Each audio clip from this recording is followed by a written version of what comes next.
Okay, sir. হয়ে গেছে?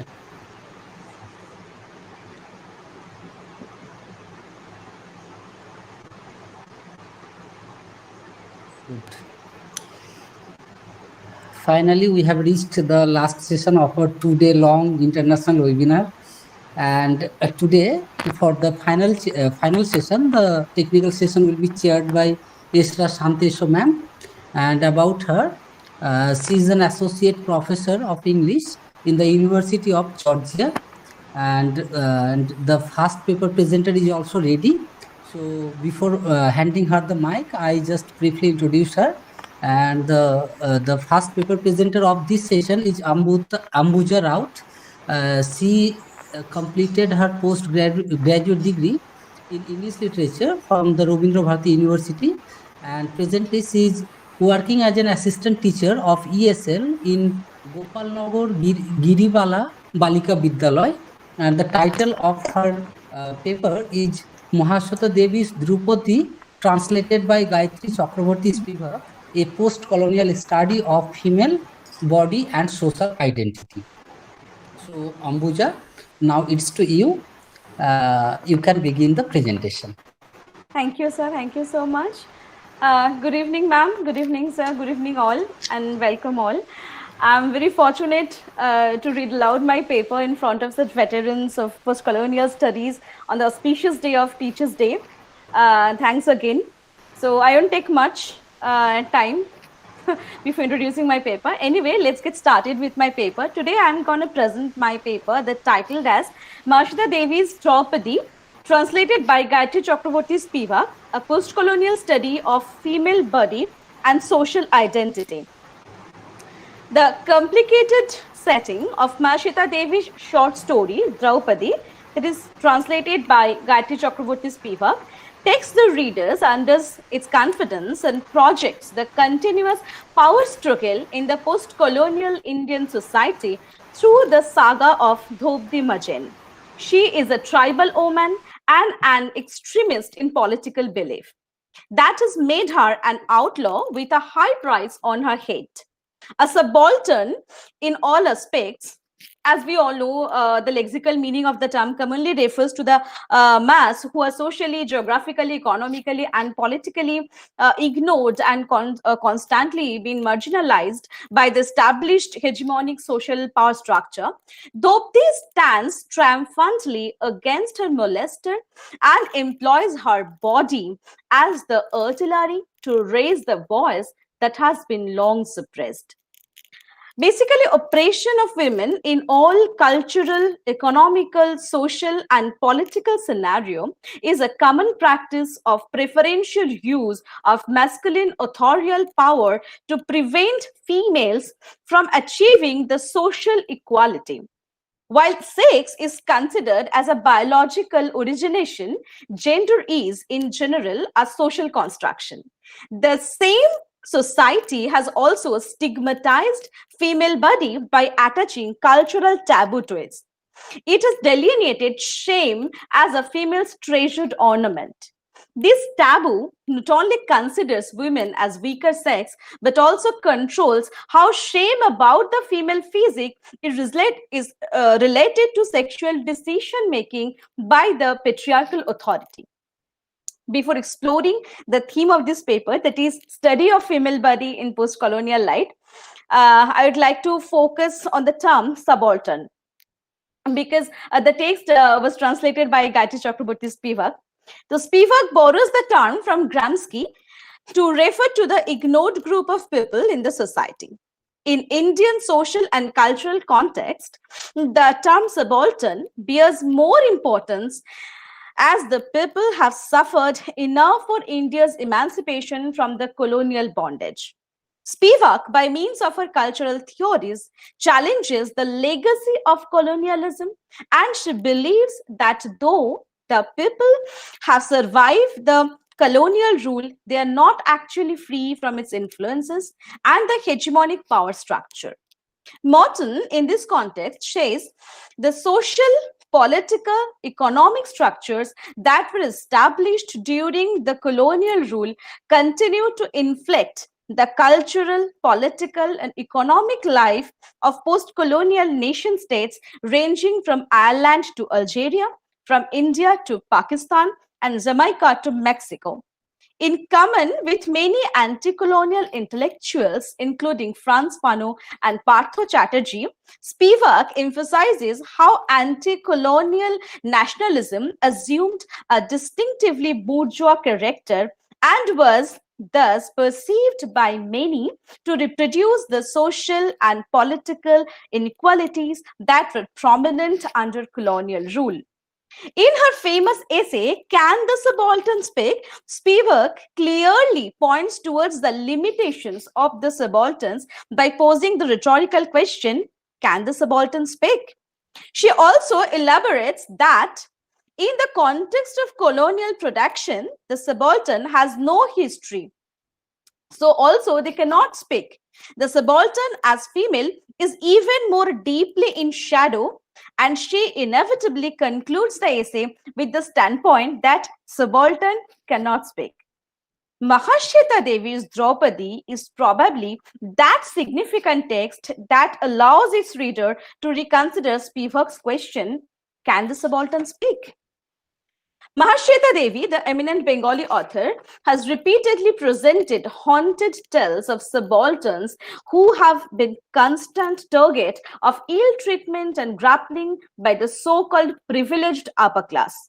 Her portrayal of women is thus very bold, and they do not really bear the stereotypical womanly attributes.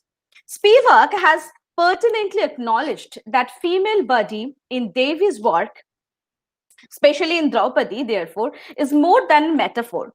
Mahashweta Devi's Draupadi is a short story about Dhopdi Majen and her husband Tulna Maji, a tribal couple labeled as rebels.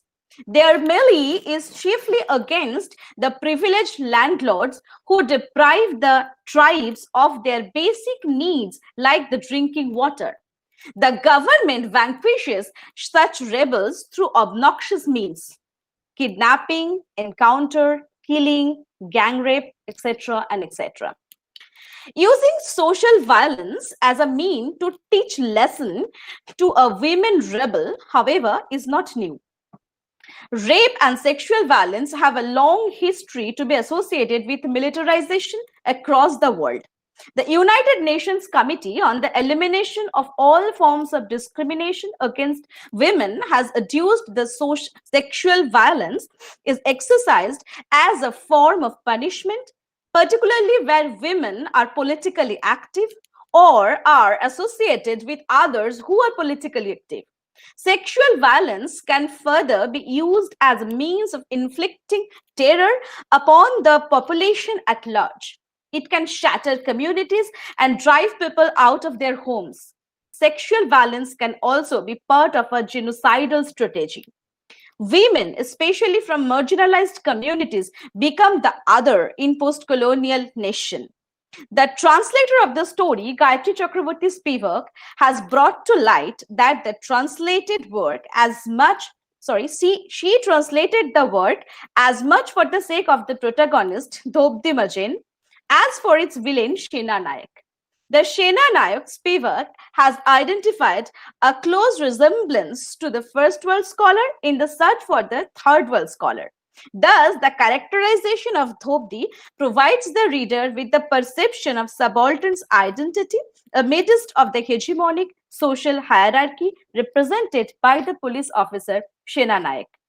The only Hindu mythological saga regarding the female body that is never questioned and is ever glorified is the story of Shoti, the synonym of a good wife. Goddess Durga, incarnated as Sati, sacrifices her body in great anguish over her father's insult of her husband, Lord Shiva. Infuriated, Shiva cavorted Tandava around the universe with Shati's corpse on his shoulder. Then Lord Vishnu dismantled her body to pacify Shiva's agitation and dispersed her body parts over the universe. Each relic of her body evolves into a Shoti Peeth, a sacred pilgrimage. Again, in Mahabharata, Draupadi's body is materialized to wager and is exploited by the Kauravas. When Duryodhana ordered to disrobe the once queen, now upon Draupadi, Lord Krishna, the incarnation of Lord Vishnu, saved her dignity miraculously. In both the stories of Durga and Draupadi, what happens to their body is a consequence of patriarchal views that deny the influence of a female body. Lord Vishnu appears as a savior in both cases, but Devi rejects the notion of saving female dignity and asserts that her protagonist, Draupadi Majen, needs no savior like Vishnu, because in a post colonial nation, the so called savior, like Senanayak, the keeper of the law and justice, himself is depriving women like her. The subaltern rebel, Dhopdi, realizes that the concept of shame inflicted upon her raped body is not her shame at all. Rather, it is the shame of the rapist. By perturbing the mythological queen Draupadi with the tribal rebel Draupadi, Mahashita Devi symbolically hints that Bakuli, where the plot is set, is nothing less critical than the complex political setup of Kurukshetra. The setting allows the reader to question the complex political identities and the perception of nationality in post colonial India. The government leads to Operation Bakuli, and the representative of government, the police officer Shenanayak, traps Dobdi. He eventually instructs his officers to strip and gang rape to extricate information about their political activities. Dhopdi was well aware of the fact that once captured, she must be countered, degraded and dehumanized, where your hands are tied behind you, all your bones are crushed, your sex is a terrible wound. But ironically, at the end, the officers who have ravaged her body orders to cover up her bare body once they are done with, so that they can present her in front of Shena Nayak.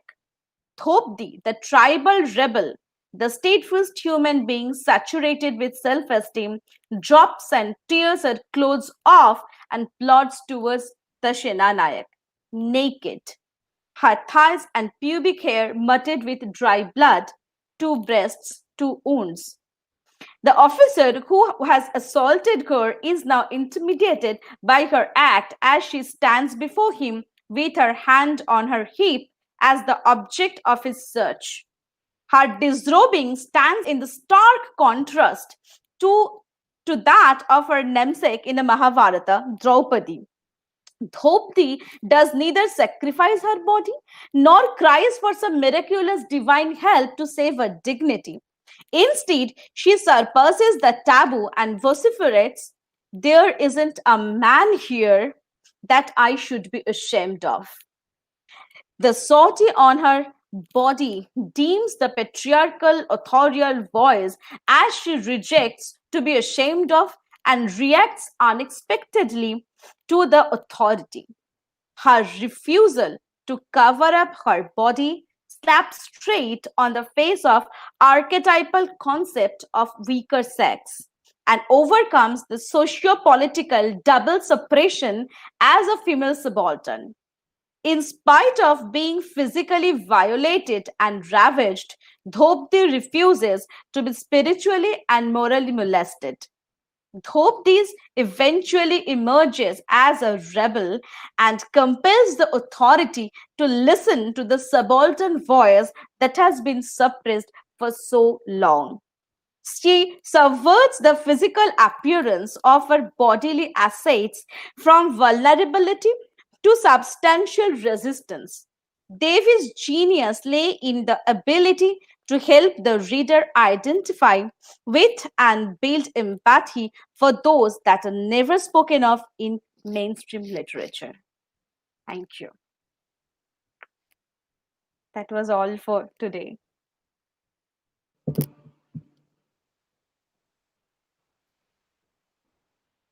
Can I go ahead and ask a few questions? Sure, ma'am, sure. My pleasure. Ambuja, thank you so much for that wonderful paper. I really enjoyed it, and I really love the way that you're talking about the female protagonist moving from this domestic figure, a repressed figure, into the political rebel, and how her body, in a way, embodies the story of the nation as well. So my first question would be about, there's been a lot of talk studies about incorporating gendered bodies into the nation building process. Even though that has been a push, we look at how female bodies are still. Ma'am, your voice is breaking. Hello? Ma'am, can you please repeat? Yes, ma'am. Yes. And now you're audible, ma'am. Okay. Okay. Let me know if there's any kind of audio problems. So I was just briefly, I was wondering if you perhaps a little bit more about this move from gendered bodies and how they become projects of nation building, how their stories, because they've been always restricted to the domestic sphere, right? Yes. And all of a sudden we have this insurgence of them appearing as political agents. How can we perhaps further this project to write the female voice into the nation building project? Well, ma'am, that will be a detailed discussion, I think. But in a nutshell, I can, yes, ma'am. But in a nutshell, I can say that it's a very common in marginalized community because they don't have anything left to lose. In case of, for the commoners, they have so much to think about, like what will my husband say, what will the society will say, what will the other people will say. But in case of the marginalized communities, I think they have very pretty things left for them to lose, because they have already got their back stuck at the wall. So the only thing they have they can do is to protest and use their existence, as a voice of the protest, and maybe this is how they become like the substance of a nation building process, and they become very active with their activities, with their protests, something like that. I must think in this way. It's easier, ma'am. I think it's pretty easier to become a rebel, quote unquote, or rather to raise a voice when you're marginalized or oppressed for ages. When you are in a very saturated condition, when you are in already a sedimentary lifestyle, you don't have to protest for anything. So you can, yeah. Thank you for that. And I think that is one of the most important legacies of any kind of an analysis of gender, which is to kind of, broaden the idea of resistance and to think more about the nation building project and how these kinds of voices are kind of being interventionist in this way of thinking about national identity. I also very much appreciated the way you talk about torture and rape, and you take it from the national context and address it in a more as a human rights issue. So then my question would be, how do you see that kind of global surveillance, like the outsiders looking in to different kinds of post-colonial nations, and kind of modifying or intervening about the way they treat subaltern or marginalized or disenfranchised subjects? Because on the one hand, we don't want any kind of interventionist gazes, because that also legitimizes any kind of military intervention we've seen with the war on terror with the Bush administration. But on the other hand, those kinds of transnational organizations like the Human Rights Watch, like the International Criminal Court, these are very important bodies to preserve those kinds of politics. So how do you see that dynamic work out? Ma'am, it's a political open secret for, I think, all of the countries, that they do have a long history of women's oppression and sexual violence. But I think, yes, there are some international organizations who are working, as I mentioned, the United Nations for the oppression, who are actually working here in Basta, Chhattisgarh district, and yes. Things are changing, ma'am, but very slowly, because like, this is a very, very secretive spheres, these arenas. Like, no one wants to know about the very, like, secret wounds of own country. So I think, yes, every country as of India, yes, we are recovering from these wounds, but very slowly, ma'am, because these are very internalized problems, and unless and until these socialized socio-political separations not ends, so we cannot put a full stop to sexual violences like this. And not only this, but I mean, sexual violence is such a thing that is that happens everywhere, ma'am. Even domestic violence is a sexual violence, and we don't take it under consideration sometimes. So yes, ma'am, internationally, agencies, they are working here, and we hope someday we'll achieve equality. Actually, we don't even think for equality, ma'am. We just need, or we just expect our personal space in the society, our safety in the society. That's it, ma'am. Equality is far from our imagination. Maybe we just want our right, as a human right, as a human being, we want our human rights first. Well, I hope equality is not too far away, but yes, I agree with you. Unfortunately, that is much more of a utopian desire than perhaps a realistic one. Yes. My last question is, this is also a broader question in the context that you invoked Beatrice Spivak, of course, the famous essay, Can the Subaltern Speak? And you also made some observations about differences in terms of discussing female identity from a first world point of view and a third world point of view. So this is a question, I'm also interested in feminist questions, and you bring up the idea of the Dalit feminist consciousness as well. Yes. So perhaps this is something that I've been struggling with that I would like to share with you. If we were to think about Spivak's question, can the subaltern speak? And even if we are able to say, yes, the subaltern can speak. Yes. Hello? Can you hear Hello? me? Yes, ma'am. Yes. Okay. Even if there is room for the subaltern to speak, who would hear the subaltern?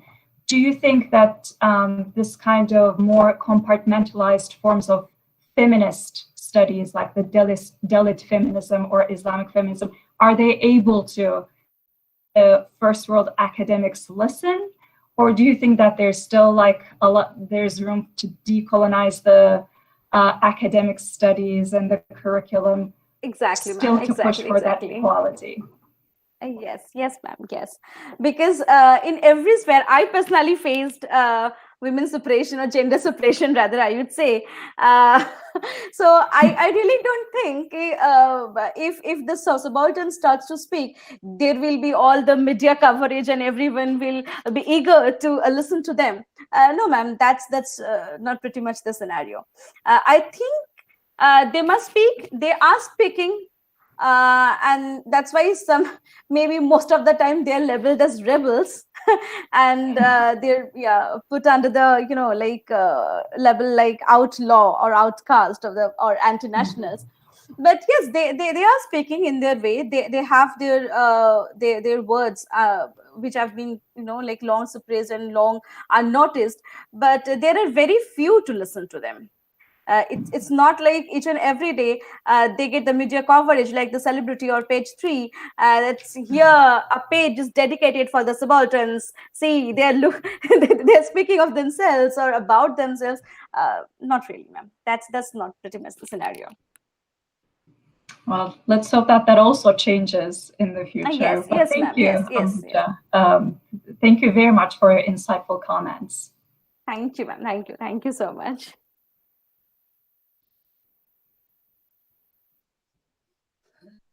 Thank you, Ambuja Raut, and thank you for such lecture.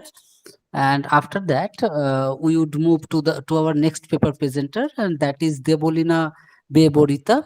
About her, she works as a sect in the Department of English, Uluberia College, and she is also working as a guest faculty in the Department of English, Rabindra Bharati University.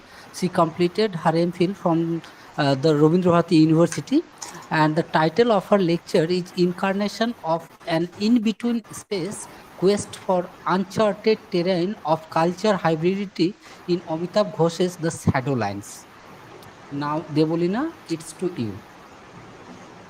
Yeah, good evening, everybody, respected chair and the organizers. I express my thankfulness and gratitude to the organizers for giving me this opportunity to present my paper over here and to share my views. Now, the title of my paper is Incarnation of an In-Between Space, Quest for the Uncharted Terrain of Cultural Hybridity in Amitabh Ghosh's The Shadow Lines. The nation, as defined by Benedict Anderson in Imagined Communities, Reflections on the Origin and Spread of Nationalism as an Imagined Political Community, as a limited imaginary construct which stands borders beyond which the destructive imagination situates the other. Such imagined communities, as Anderson suggests, are not to be distinguished by their genuineness or falsity, but by the style in which they are imagined. Thus, the imagined political community, by default, lingers with the issues of the projection of emotive desires onto a piece of territory, making the entity, that is the nation, as a politico-cultural problematic subjected to narration. The notions of narration presupposes certain parameters for the imagination of the nation, leading to the formation of national consciousness, which again remains fundamentally premised upon the dichotomy of the self and the other, us versus them. This is precisely in this regard, Amitabh Ghosh's The Shadow Lines stands as a relevant fictional reconstruct of the author, the meta-narrative of which unpacks the vainness of demarcation, which in reality, while differentiating nation from nation, separates humans miles apart. The novel depicts how the ritualistic practice of forming borders in formation of new nations, which in reality is a suitable way out of the administrators of achieving a definite selfhood or national identity, in reality gives birth to certain chaotic socio-political scenarios such as communal violence, unnecessary riots, ruthlessness of human psyche, refugee complexes, and above all, the destruction of human bond and brotherhood instead of solving the problem.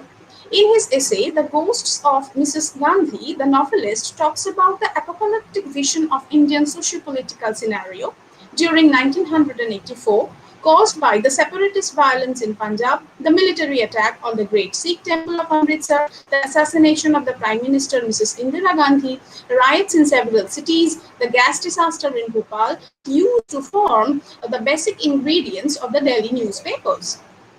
Amitabh Ghosh, in the same essay, goes further on to say that within a few months, I started my novel, which I eventually called The Shadow Lines, a book that led me backward in time to earlier memories of riots once witnessed in childhood. It became a book not about any one event, but about the meaning of such events and their effects on the individuals who lived through them. Quote ends.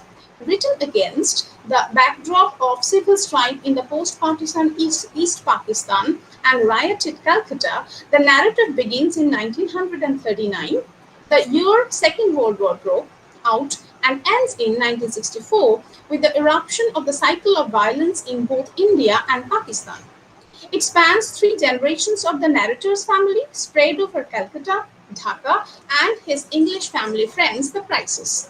The narrative of Ghosh's fictional reconstruct depicts how the Trisausan family and the Dr. Chaudhuri family, despite having the identities of mere colonizer and the colonized ones, carry on their cordial fluidity of harmonious relationship, and thus becomes an ideal one, performative, that is, amidst such political chaos. The events revolve around Maya Devi's family, their friendship and sojourn with the English friends, the Prices, and Thamma, the narrator's grandmother's links with Dhaka, that is, her ancestral city. The assertions of Ghosh, as mentioned earlier, indicate to the involvement of the socio-political events in the construction of the imaginative discourses to form the narrative of the nation. And the construction of the other, in this context, plays a vital role. Meenakshi Mukherjee asserts in her essay Maps and Mirrors, I quote, "The construction of the nation is a two-way process, entailing on the one hand a broad homogenization despite seeming differences of what lies within the boundary and a projection of alienness upon what is situated outside." Quote ends. In this novel, Ghosh represents Thamma, a victim of dispersal, a rootless leaf in the vortex of communal violence, for whom history of violence is the suitable weapon for nation building. Her fascination towards the militant nationalism makes her suggest the narrator, I quote, "You can't build a country without a strong body." Quote ends. The destructive operations of nation building provide her with the vision of a nation as a paradise built on the altar of sacrifice of humans, and therefore her narrative attempts to unify people through brutality and establishes them as the rightful member of one particular nation. For Thamma, the people of England live there with their objectified right, which they have inherited by blood, and therefore for her, Ila doesn't have any right to live there. She expresses, I quote, "She doesn't belong there. It took those people a long time to build that country. War is their religion. That's what it takes to make a country." Quote ends. This accentuates her sense of freedom and nation building that claims to pay back blood for blood and contempt for contempt. Therefore, the nationalistic cry like Bharat Mata Ki Jai or Vande Mataram could well match her revolutionary credo of going to any extent to be, what I say, free. Her vision is constantly disturbed at the same time, fascinated by the problematic ideas revolving around the identity of nationalist-terrorist dialectic. The violent cartography of her political community gets accentuated when she replies being asked by the narrator regarding her guts in killing the English magistrate. The narrator sums up her expression, I quote, "I would have been frightened," she said, "but I would have prayed for strength and God willing, yes, I would have killed him. It was for our freedom. I would have done anything to be free." Quote ends. Under the spell of such split vision of rootedness, her old address 1/31 Jinda Bahar Lane as a symbolic code of her residential status as an original inhabitant now becomes somehow an unsafe dungeon from where she is supposed to rescue Jathamoshai only by bringing him to Calcutta. Thus, the grammar of nationalism punctuates her grammar of life, for which the meaning of mere coming and going end up being mere sound images to refer to the verbs of movement. It is memory alone, the memory of Dhaka, where she could hear the buzzing of the flies and could see Kana Babu sitting behind his cash box, scratching his stomach and so forth, that provides her with some unknown nostalgic joy. But the non-existence of her emotional imprints of her cultural and societal codes keeps Dhaka and its reality and Dhaka of Thamma's imagination torn apart. Therefore, the existence of border between India and Dhaka, visible from the airplane, becomes a mandatory imaginative discourse for her. She asks, I quote, "But surely there's something, trenches or soldiers or guns pointing at each other? But if there aren't any trenches or anything, how are people to know? I mean, where's the difference then? And if there is no difference, both sides will be the same.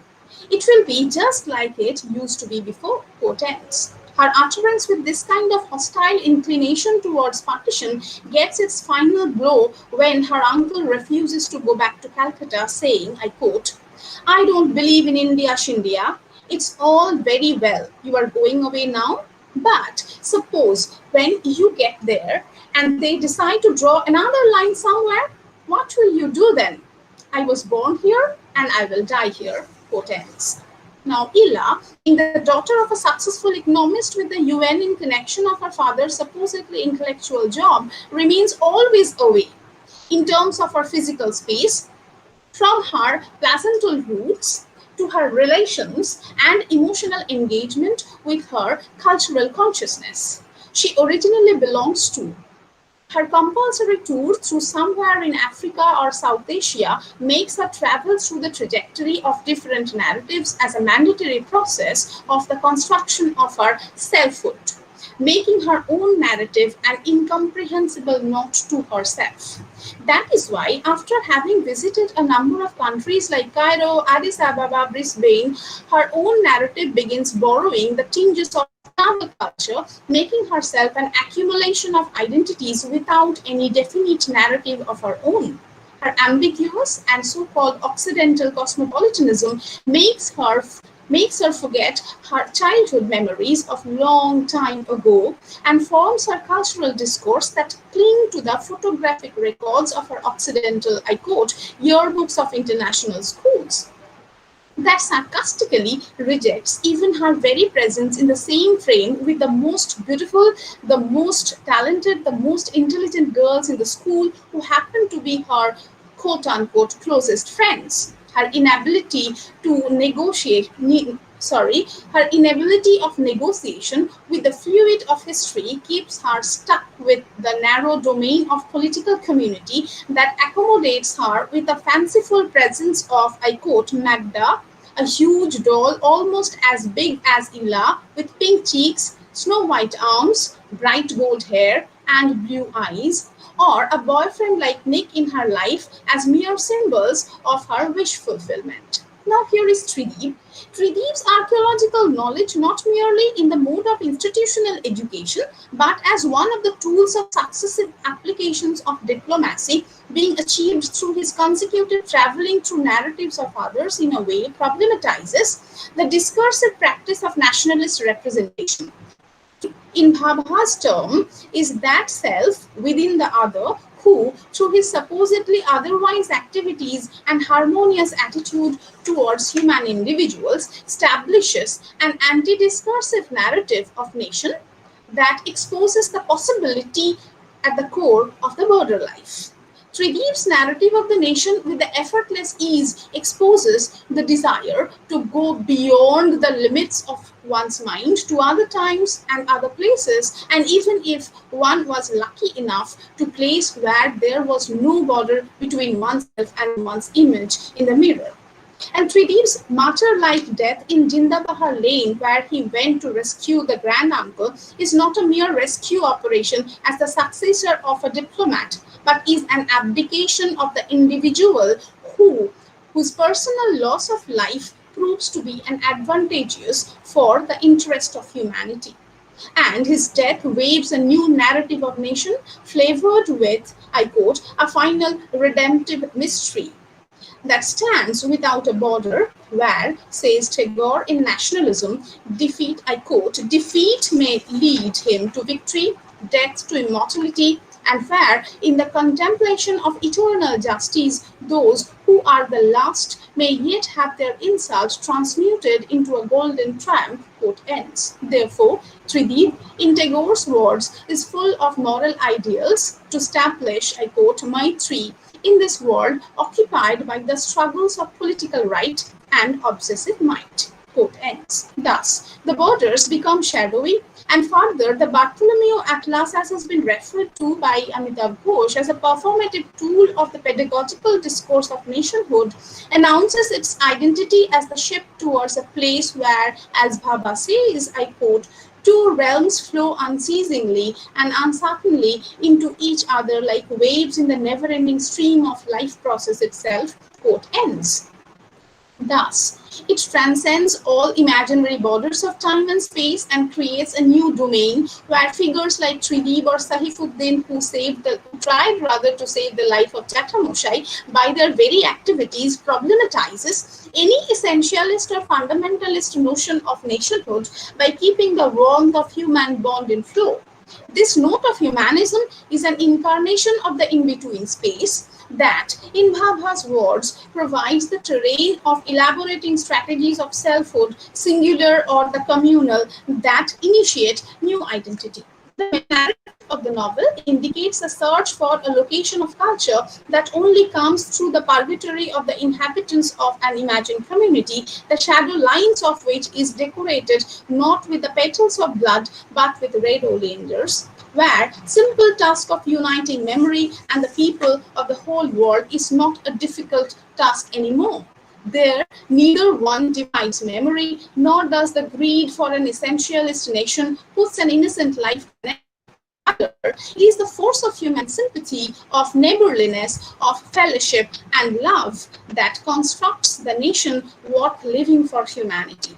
Tagore sums up in Nationalism, I quote, "Now the time has come when we must make the world problem our own problem. We must bring the spirit of civilization into harmony with the pride, still keep ourselves fast within the shell of the seed and crust of earth which protected and nourished our ideals. For these, the shell and the crust were meant to be broken, so that life may spring up in all its vigor and beauty, bringing its offerings to the world in open light." Quote ends. Ghosh's novel opens our horizon precisely to such possibilities. Thank you.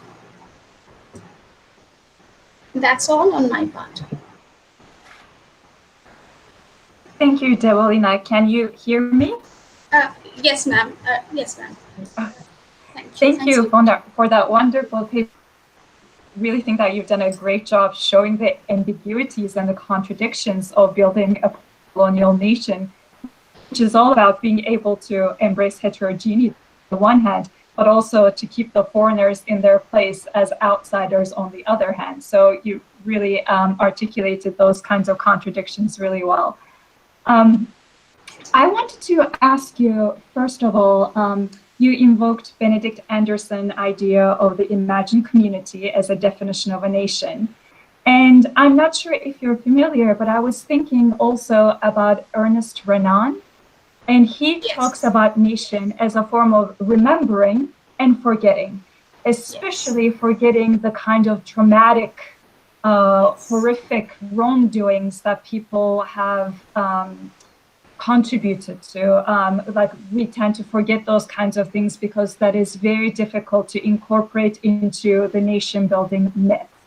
So my first question to you, why do you think Ghosh is so adamant about bringing those kinds of traumatic history, such as the protests or the rebellions and the World War I, again, talking about those traumatic moments?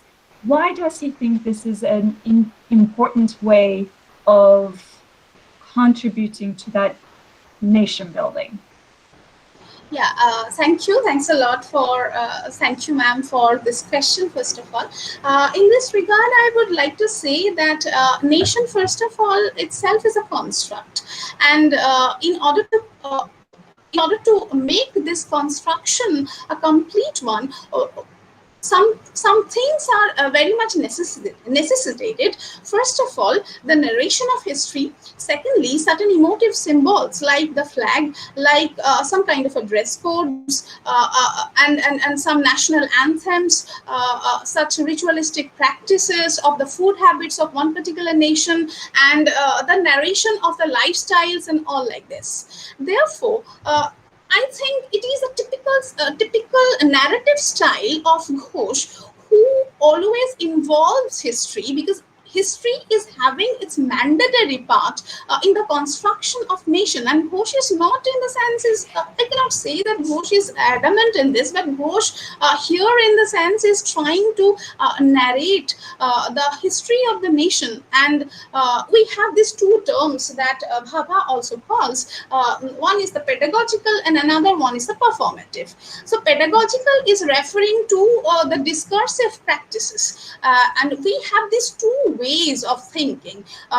If we talk about this particular novel, we have the pedagogical kind of imaginary practices, and in that particular group we have Thamma, we have Ila, who believe in such kind of militant nationalism. In order to establish myself, I have to negate the other. So the first thing that I have to do is, in order to establish myself, I have to identify the other first of all. And that, I think, is very much applicable, or is very much inherent in the construction of a pedagogical conception of nation.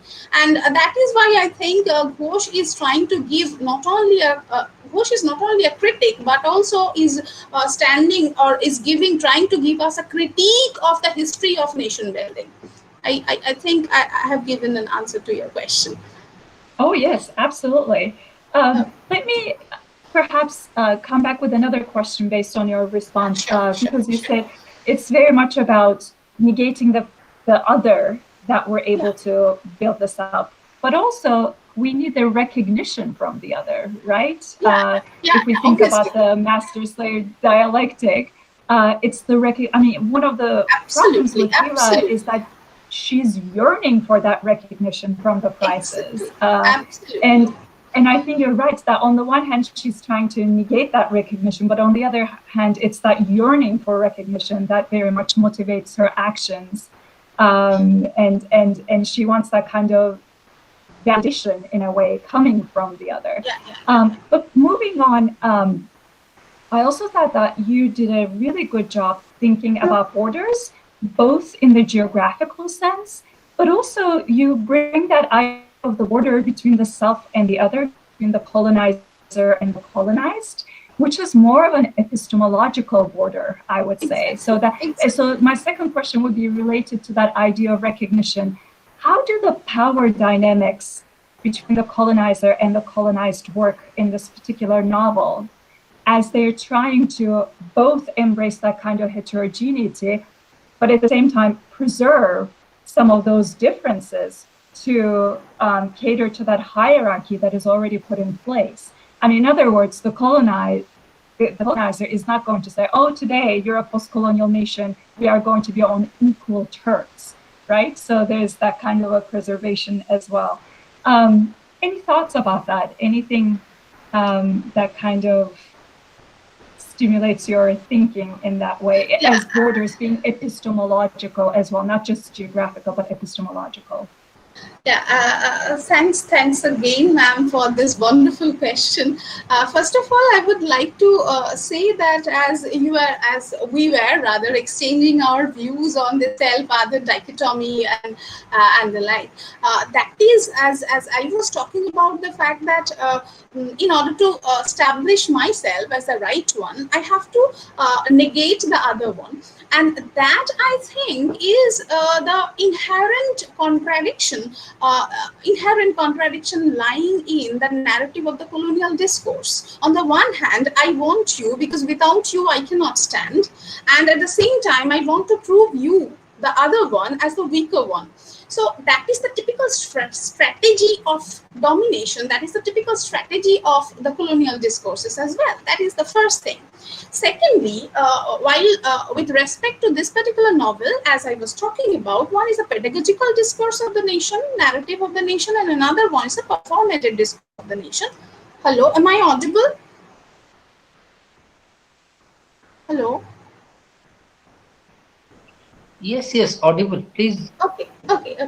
So, with regard to this particular novel, if we think about, as I already talked, that Thamma, Ila, they believe in this kind of pedagogical narrative of the nation, on militant nationalism and all like this. So, while talking about crossing the border, I was talking about the border, and this border, as I was talking about, for the construction of the nation, we are in need of certain symbols like the flags, like national anthem, like a typical dress code or food habit, or the narrative of the nation, and all like this. Among such images, border stands as one of the pertinent or prominent images. pertinent or dominant symbols in order to define one particular nation, because border stands as that demarcates one particular geographical or cartographic entity. So Ghosh here is dealing with this double or at the two levels. First of all, he's talking about the geographical nation, and secondly, he's talking about the map of our own mind, and that Ghosh wants the characters as well as the readers to qualify the border of one particular nation of the mind, that is the border of one's mind. That is why the title of this novel is The Shadow Lines, because more specifically, lines or borders are shadowy ones, and in order to establish or justify his views, he here is introducing the character like Trideep and the 3D, because 3D is having obviously a relationship with this Jatha Moshai and Thamma, but the blood relation is a very thin kind of a one. But 3D is not hesitating to go to Dhaka and to save the life of Jatha Moshai and the like. And 3D here, as I said, that in Bhavastam is the self, is that self within the other, to problematize, to question, to interrogate such pedagogical discourses of nation building. And as we see that in this particular novel, we have two families. One is the Dr. Chaudhary family representing the colonized entity, and we have the Lionel Chisholson family representing the so-called colonizer entity. But you see, what Ghosh is doing, Ghosh's meta-narrative here is trying to represent in front of us that despite having such political, notions of narrations, that in order to meet you, you see, ma'am, you belong to completely a different nation, and I belong to a completely a different nation. We are sitting together today. So we are having a very healthy kind of a communication today. So despite this difference in terms of this class, caste, skin color, the question of race as well, that Ghosh here is also involving, so that we can think the entire world as a nation. That is the ideology of the cosmopolitan nation that Ghosh here is trying to talk about. And in this regard, I think he is using Trideep as his own narrative voice.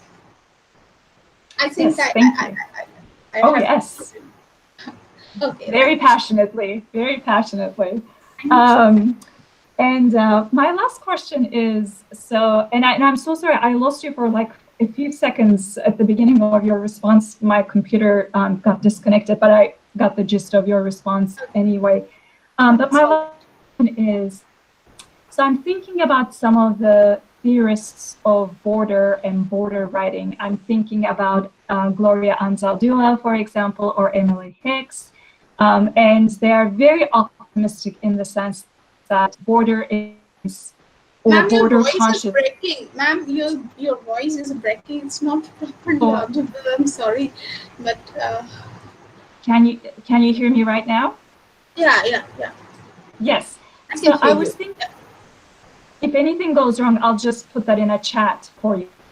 My question was about thinking about other theorists of the border, such as Gloria Anzaldúa or Emily Hicks, who talk about border consciousness as a prerequisite to creating a third space for cultural hybridity.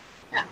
Do you think all border existences lead to that kind of cosmopolitan hybrid existence? Or do you think that sometimes people get a little bit too much entrenched in the existence of the border, that it becomes difficult to create that kind of dialogue that you were talking about earlier, as you and I having this conversation, but sometimes, being entrenched in physical spaces of the border with heavy security details? Does that I cannot hear you properly, ma'am. I cannot hear you properly. I think it was breaking. Your voice was breaking. Okay. So in this regard, I would like to say that everything. Uh, the thing that you are talking about is absolutely dependent on two things. One is the socio-political scenario in which physically we are rooted, and another one is our own ideological discourse.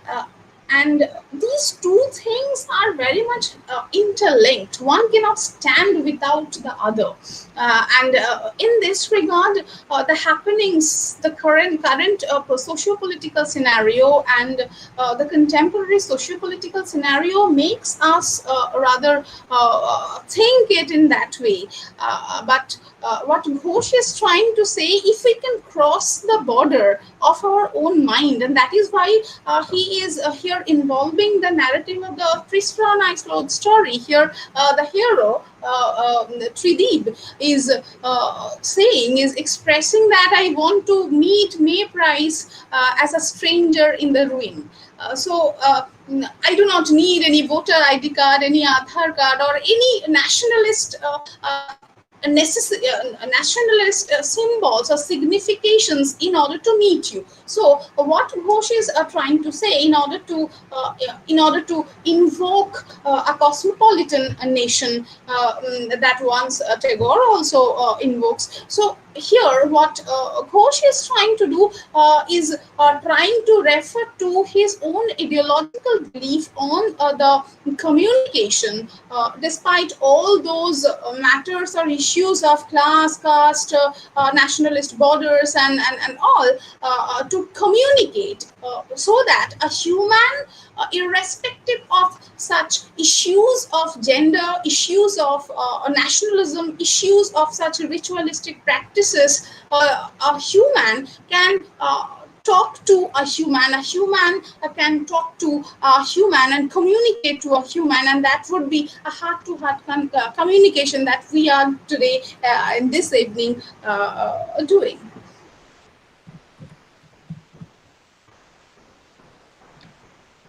Hi. Hello. I'm having computer problems. I'm trying to log on to the session using another computer, see if that makes any difference, but this keeps kicking me out of the internet. So, and I'm sorry I missed your response. I couldn't hear much of it. But should I repeat, ma'am? I don't want to take too much time from the other presenters. I defer to Dr. Sarkar about that, but I will to log on to the other computer, see if that makes a difference. Okay, ma'am. I think we should move to our next paper presenter, because we have all time till 8:30 p.m.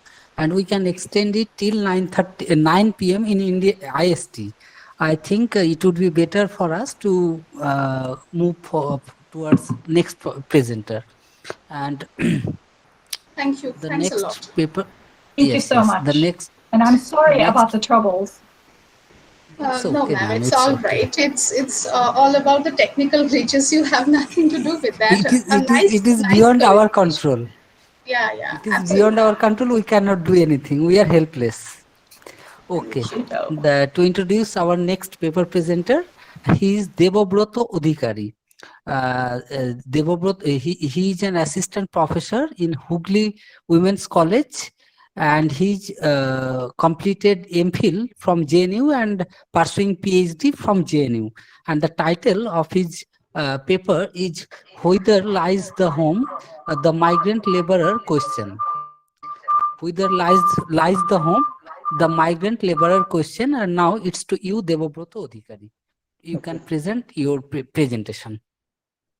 Thank you. A very good evening to all present here. Respected Isra ma'am and Bhaskar Chandra Sarkar sir, and all the participants present here, and wish you all a very happy Teachers' Day. I think we are two-day webinar, and we are all equally exhausted, and after this intellectually vibrant and so much dynamic sessions. So without wasting time, I would like to begin my presentation, and I have made some major points on which I would like to elaborate and share my thoughts with you all. And the title of my paper is Whither Lies the Home? The Migrant Laborer Question. Uh, Migration is a term which etymologically denotes transferred or shifted or dislocated or displaced, and hence obviously not remaining in its original position. So, a migrated person necessarily means someone who has got shifted to elsewhere because of job or occupation, study, or other several purposes, and has been staying there for a considerable period of time while remaining connected to his own home because of some of his family members, maybe wife, children, parents, relatives, or someone else staying or residing there. Now, a couple of questions immediately surface against the description of a migrated person, and I have enlisted those questions. Question number one is, does the migrated person then completely belong to the place of his migration? Number two, does the migrated place become his home because of his prolonged stay there? Number three, does he still belong to his own or original place, original native place from where he has actually migrated? And question number four, can he completely do that given that he has been staying away from his own home for so long a period of time? But can he completely adapt in his adopted home? And in view of these questions, does the migrated person then essentially not suffer from an identity crisis or a belonging to nowhere sense? While for the upper class people of society, migration to other states across the same nation or traveling to some other nation for various reasons like professional, academic, marital can still be acceptable or okay in a society because of a class-based superiority. But can the same be applied in case of the migrant laborers or workers who are basically treated as the crude labor forces or the suppliers of labor in a materialistic, consumeristic, capitalistic society of ours? Can the same status be given to a migrant worker to that of a student who has migrated for fulfilling his academic ambitions? Are not the migrant workers treated as the eternally sidelined, non-mainstream section of society who are viewed as the invisible and ever mobile other, and cannot be thought at any point of time as belonging to any one particular place, and always viewed instead as a floating community, as a shifting community or shifting individuals who possibly do not have a particular home and whose sole duty is to provide the raw labor whenever is required?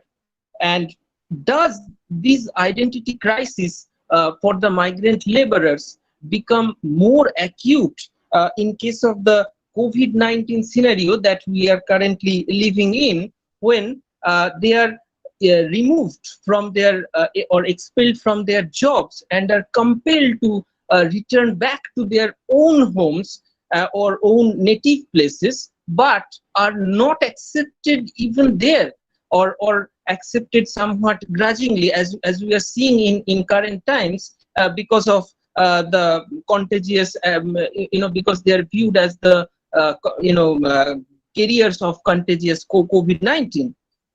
And here I would like to share the story of a migrant laborer, Deepak Brahma, from Kokrajhar district of Assam, who went to Gujarat for lack of employment in his own village, and there he labored hard to sustain his family, and until he got sacked from his job due to COVID-19, and were compelled and was compelled to return back to his home, but he could not return because he did not have enough savings. So his family, by selling household utensils and other various stuffs, actually raised the money for him to come back to home. And after coming back to home, he discovers, to his utter shock and dismay, that due to him, his entire family got shunned and banned in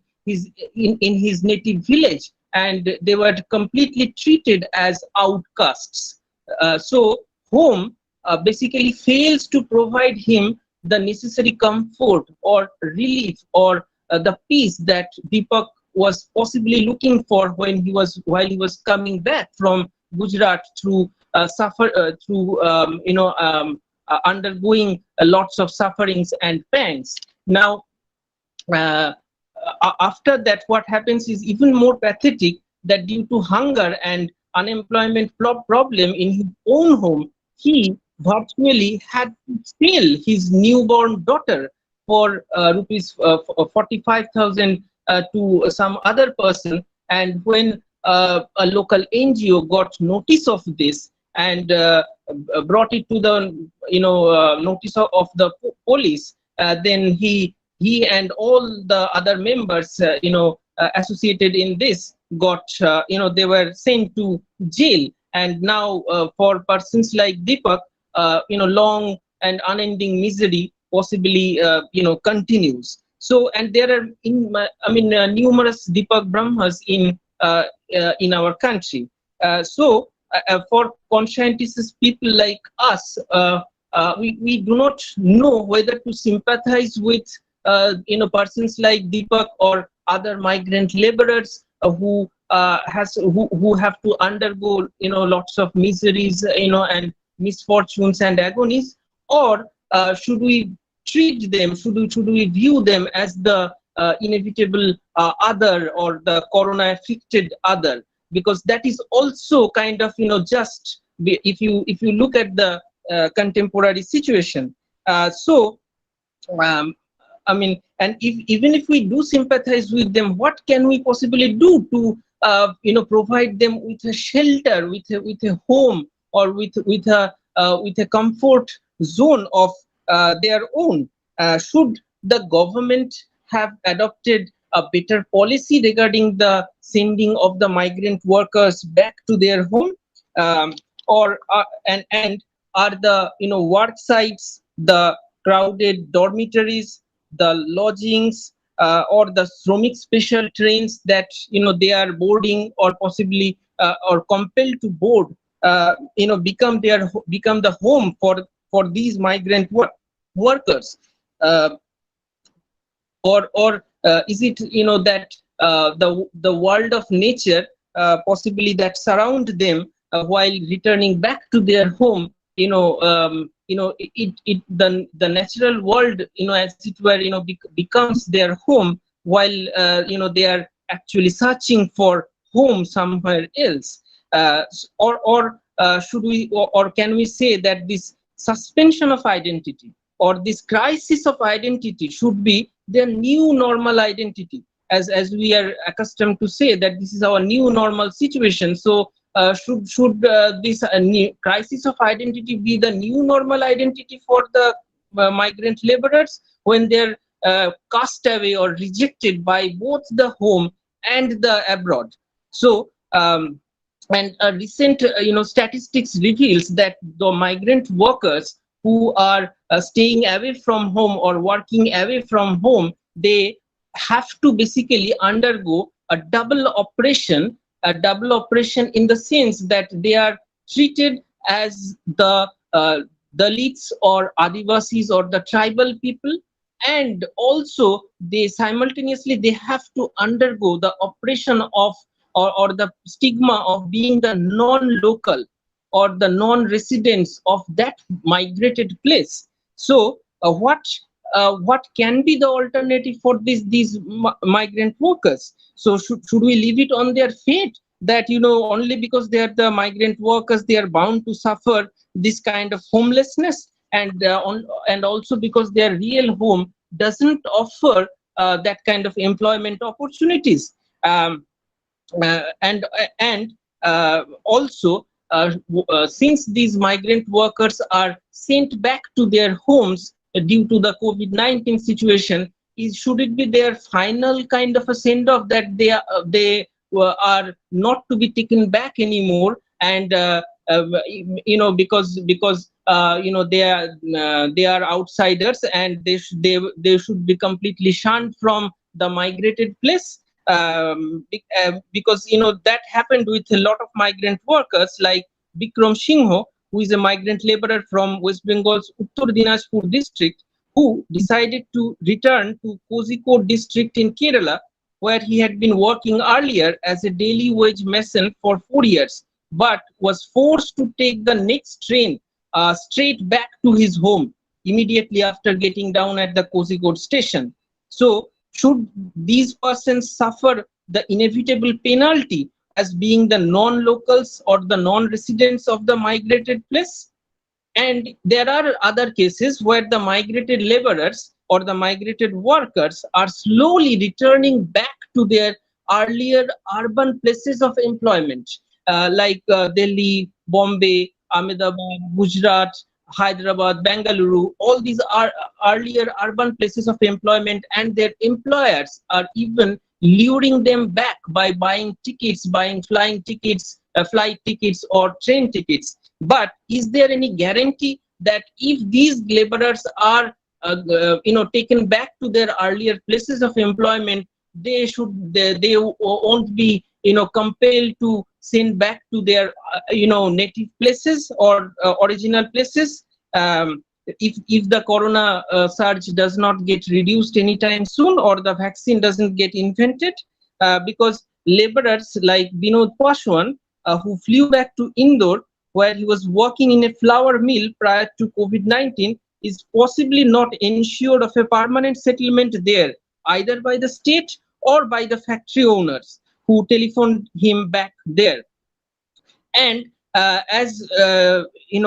get to know that some of the state governments are trying to create better job opportunities for the migrant laborers at home. But is it really possible for them to wait for the state government to create a suitable work opportunity in their own home, so that they don't have to really go back to the earlier places of employment, earlier urban places of employment, and leave their own home there? But is it possible for all the state governments, I mean not one particular state government, I mean all the state governments across India, to create the same level of job opportunities for the migrant laborers, and precisely all the more so given the current critical times that we are living in? So what should be the solution? Should they like always cycle and recycle between the center and state clash only because they are the migrant laborers and not the upper class or the respectable class of society? And should the difference between the local and the non-local be promoted and fostered further during the COVID-19 situation? Or should this gap be mitigated? But again, if we talk about mitigating this gap between local and non-local, how can it be mitigated given the critical situation that we are living in? Because we don't know the answer. And should then the migrated laborers, and all the more so, even in the COVID-19 situation, when we are spreading awareness and various campaigns like stay home, stay safe, then what exactly remains the definition of home for these migrant people or these migrant workers? And how can we possibly view the deaths, numerous deaths of these people happening while coming back to their own homes in road accidents or in train accidents due to fatigue, hunger, unemployment, and living in insanitary conditions? So can we just say that does their search for a home have to necessarily end in their death to rest them in God's home possibly? For as per the statistics, since the beginning of the lockdown in India, nearly 200 migrant workers have lost their lives while walking, cycling back home, or traveling in other various commercial vehicles. And how can we relate to the agonies and miseries and woes of these innumerable workers who remain displaced, homeless, and ever moving spectacle? Is their trauma of displacement in some way reminiscent of the partition trauma of 1947, as has been narrated or laid down in so many partition narratives? Secondly, another important part would be that while talking about the women migrant laborers, do they feel even more kind of a homeless, more rootless in the COVID-19 situation, precisely because they are supposed to take care of the children as well, and hence more in need of a home or shelter or a place of safety? So is displacement or homelessness a psychologically more detrimental factor for the migrated women laborers or the women workers, as they are not only uprooted from their jobs but also from their protected shelter of a home or of a place of safety, and have to roam homelessly here and there with their meager belongings, and the children clutching to their lap and trailing behind their male counterparts like a pale shadow? How can we relate to their agonies and endless miseries? For it is an obvious factor that displacement is a painful experience, and staying away from one's own place or home or family members involves lots of sacrifices, pangs of separation, and that person has to undergo lots of shifting emotions, reminiscing, memory recollections, and lots of mental simultaneities, adjustments, comparativisms, and parallelisms constantly, because he suffers from a double consciousness of remaining in another place while belonging to his own original home elsewhere.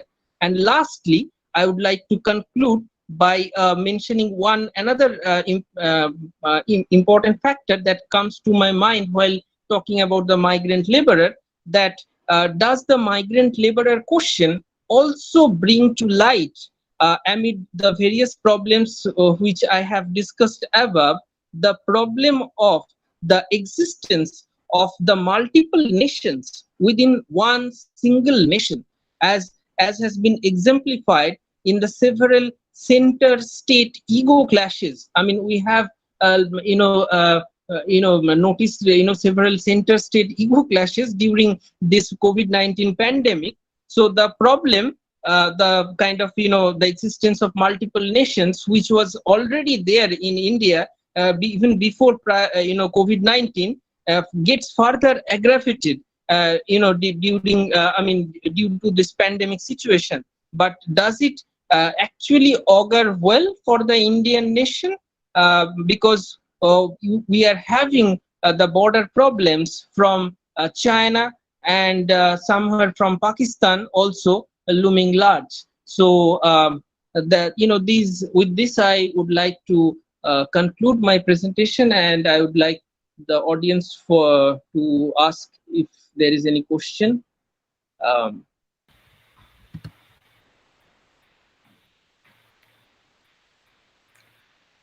Thank you so much for that paper. You put your finger on so many important issues, and especially the way that COVID has kind of put the whole entire neoliberal structure under the microscope to show the deficiencies, the challenges, and the hardships that a lot of people experience. So I think the paper for me has two really interesting veins going on. One is the way you talked about suspended identity. And of course, we can also talk about suspended identity in terms of establishing a cosmopolitan identity, right? But as you very well articulate, class issue matters. The way the people that have been disenfranchised and marginalized, the way they enter this is not an optimistic way to celebrate suspended identity, but a real crisis that needs to be dealt with. So I wonder if you could speak a little bit about what suspended identity, what kinds of challenges suspended identity presents, especially in terms of problematizing the roots, the very origin that they come from, and re-establishing roots in a separate locale that tends to push them away. Yeah. When I'm talking about suspended identity, it's about belonging to one particular place while staying away in another place, and due to work or primarily in case of migrant laborers, due to work or unemployment problem in their own place. So it's a kind of carrying certain memories all the time, and but one cannot possibly leave that place because he or she knows that it is not possible for them to really go back and stay there for a longer period of time, because primarily because his or her own home doesn't provide with so much of job opportunities or employment opportunities. And there is the question of sustaining a family, or taking care of the elder parents. While I have kind of talked to various persons also earlier. I mean, not this time in COVID-19 situation, when I actually got information from various workers who are from West Bengal, and they are staying in different other states of India due to better employment opportunities there. And they shared that they all the time they tell that they want to go back home, but there is not much of opportunity there. So now they have to earn money, and they have to support their family, and they have their elder parents or wives and children staying there, so they have to send money there. And once in a year possibly they come back and stay whatever time they can spend with their family, staying in their own native places. So this kind of situation where they actually want to come back, but circumstance does not possibly allow them to actually come back and stay in his own home. So what do they actually call their own? I mean, that's the migrated place. That's what I have tried to kind of analyze through my paper, that what possibly do they call their own? I mean, does the migrated place, can the migrated place be called their own? But it is the workplace, and they can be sacked from their jobs at any point of time, and they have to think of a new job at any other place. So they have to keep, maybe they have to keep on shifting forever and ever, while they have the kind of an imaginary home at their mind. And with that, they kind of continue their life and livelihood. That is something I really I don't know. I mean, I have tried to kind of present in my paper.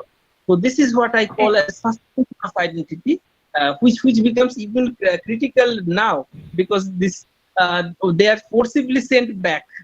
So, and they don't know whether they will be taken back to their earlier places, or even if they are taken back,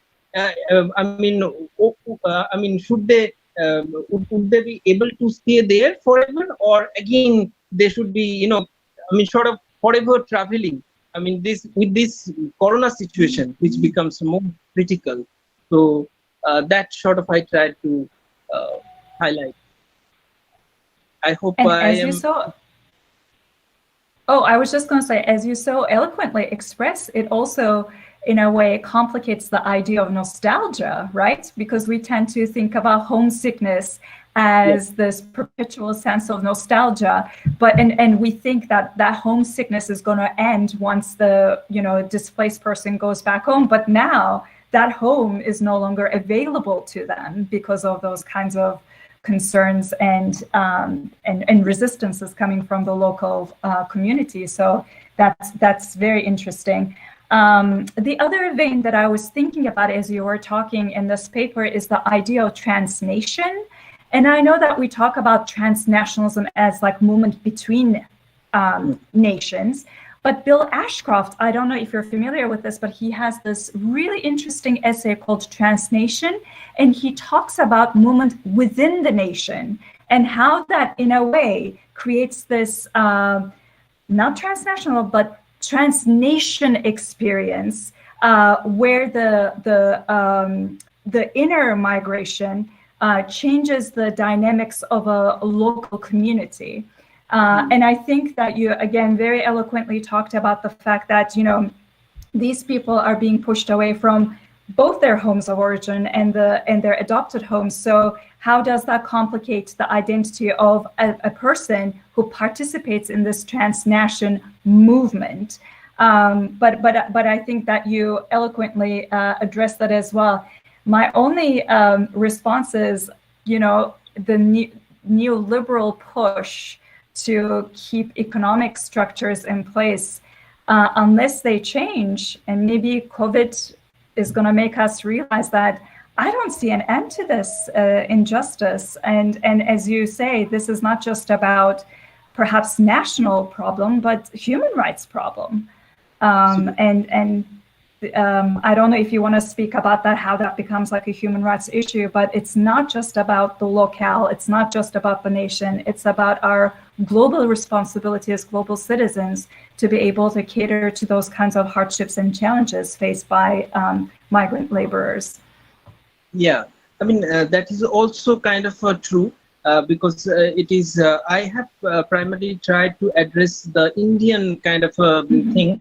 Obviously, I have not really talked about the, I mean, COVID-19 is a global problem. It is a global pandemic, and there is absolutely no denying the fact that, you know, this has impacted in not only in India, but also in, everyone is aware of that.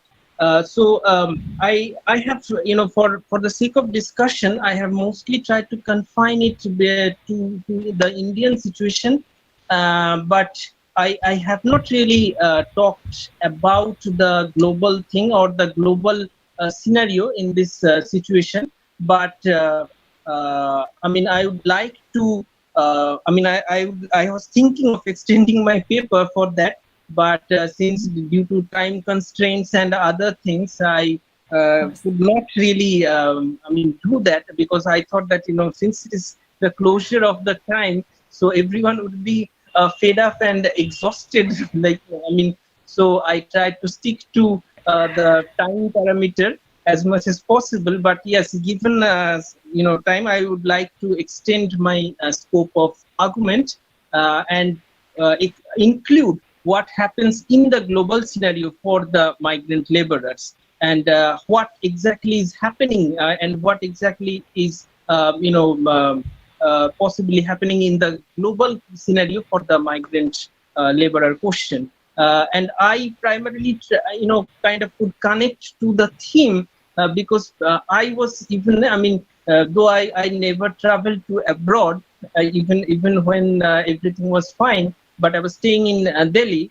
So even though I'm from West Bengal, so I was staying in Delhi for 10 years, for my study and other purposes. So I could possibly connect to this migration thing in a different way. For academic purposes. So while I was staying in Delhi, I was suddenly, sometimes got reminded of this, home and, home feeling. But this shifting kind of, emotions that a migrated person has to undergo, and, conflicting kind of emotions while you are staying in another place. Your home is in another place altogether. Then, you get, the kind of, double, you suffer from a kind of a double consciousness that's perhaps, is integral for a migrated person. And he cannot, stop at any point of time. I think I am not only in India, but there are many Indians who are staying away in in other countries, settled in other countries, in European countries. So even they would, I think, share the same kind of thing, that that a migrated person shares from essentially a double kind of a consciousness, that this is the place where I came later, but that was the place where I was born, and that was the place where I grew up with my my surroundings and all those things. So the memories, possibly the childhood things, and all those small details, even though he or she knows that he's settled, or he's studying, or he's working, or for whatever reason, so he's staying away, but that kind of a home, home remains a kind of a a particular thing which at times bothers him, sort of, that, yeah, I want to go back home, even for some day. Yeah. So that is the kind of feeling. I think that happens with a global situation as well, not only in India, but there, that happens with any person staying away from home. So Yeah. I'd I mean, like just to for sake, yeah.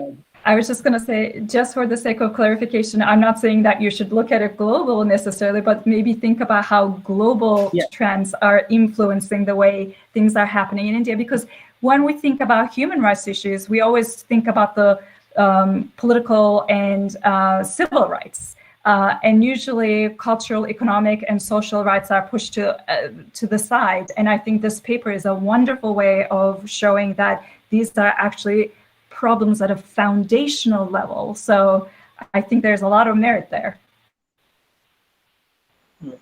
Thank you so much, ma'am. Thank you.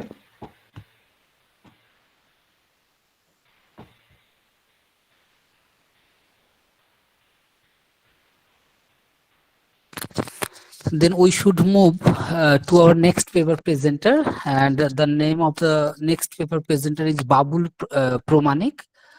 He is working as an assistant professor of English at Government General Degree College, Chapra, and he has completed his MA from University of Calcutta.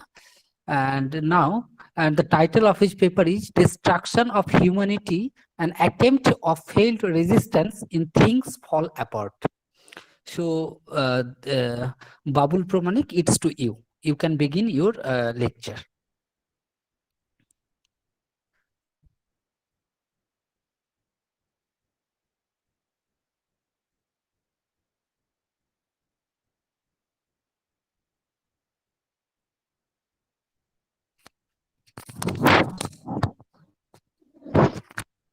Hello.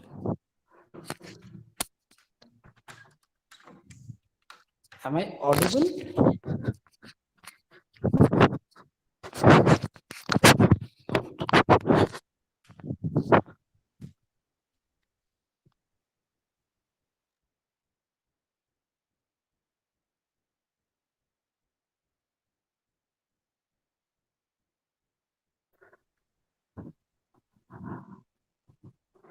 Hello.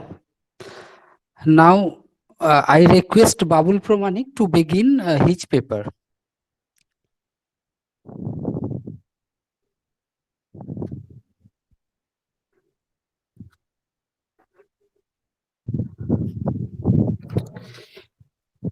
Am I audible?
Hello, hello, hello. Hi, I can hear you now. Can you hear me? Isra ma'am, can you hear me? Yes, I can hear you. Yeah, okay. Due to technical fault, some time has been wasted, so I would not waste much time. My sincere thanks to the chair and to the organizers. Uh, the title of my paper is Destruction of Humanity in an attempt of failed resistance in achieving things forever. So, all of we know that there are always manifold angles to see colonization, such as one from the colonized point of view, and again from the colonizer's point of view. So, to understand the colonization in Africa or the action of colonies in Africa, we need to view it, we need to understand it from two ways. First of all, I would like to refer to some classical texts such as Conrad's Heart of Darkness, and again uh, Joyce Carey's Mr. Johnson, and also to V.S. Naipaul's Voice, where uh, we have the negative point of view, that is, Africa has been uh, seen as a continent that is dark, that is not full of freshness, vigor, and that is actually full of fear. It is a land where we get fevers and malaria, etc. White man's grave, and and I would like to refer Heart of Darkness, where we have uh, mm, when Marlowe first encounters Africa, when he goes by the side of the river Congo, he encounters a skeleton. So that is what black. Conrad emphasizes the word black. He portrays Africa as a black. And again, Joyce Carey's Mr. Johnson, which actually helped Mr. Achebe to write his Colafatin uh, counterpart in um, the actually um, retrospective action. So this is where Africa has been portrayed as a negative, but Achebe says, and it is one of the main aims of post-colonial study to write back. The empire writes back. The empire needs to write back. So what Achebe actually emphasizes in his seminal text, Things Fall Apart, that Africa need not be seen from the Eurocentric point of view, because it will be then a mere assumption, such as in Edward Said's work Orientalism. He focuses that the Occident views Orient as a set of assumptions, such as the Orient cannot go beyond that. The Orient is like this. This is a fixed view.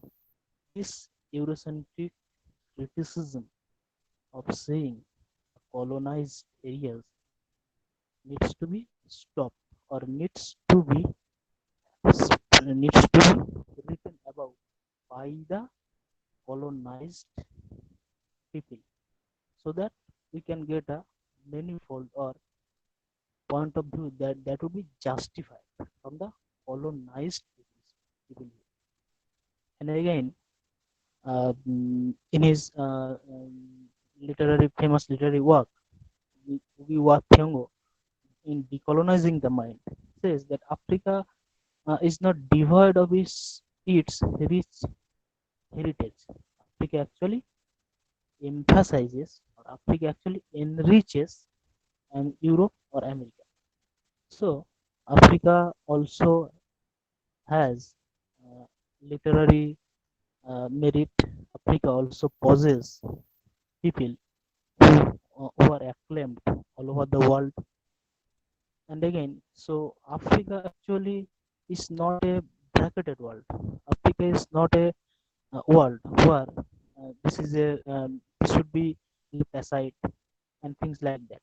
So uh, before entering or before critiquing Achevi's things fall apart, we need to clear the ideas. We need to get these 2 points of view, one from the colonized people's of view and another from the view of the colonizers. And again, if we see what Fano says in Black Skin, White Mask, that the effects of colonization, the effects of very settler colonies actually copying or imitating Eurocentric norms, Eurocentric ideals has stick to the people of the colonies, such as um, uh, mm, speaking speaking or uh, imitating the Eurocentric or in the European style, speaking regional languages in European style, speaking normal or habit or food habits, anything that has actually uh, derogatory effect of colonialism in the in all over the world.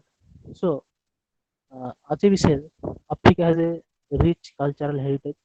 Africa should. Africa has a pre-colonial history. It is not one of the bad effects of colonialism that Africa has no recorded history.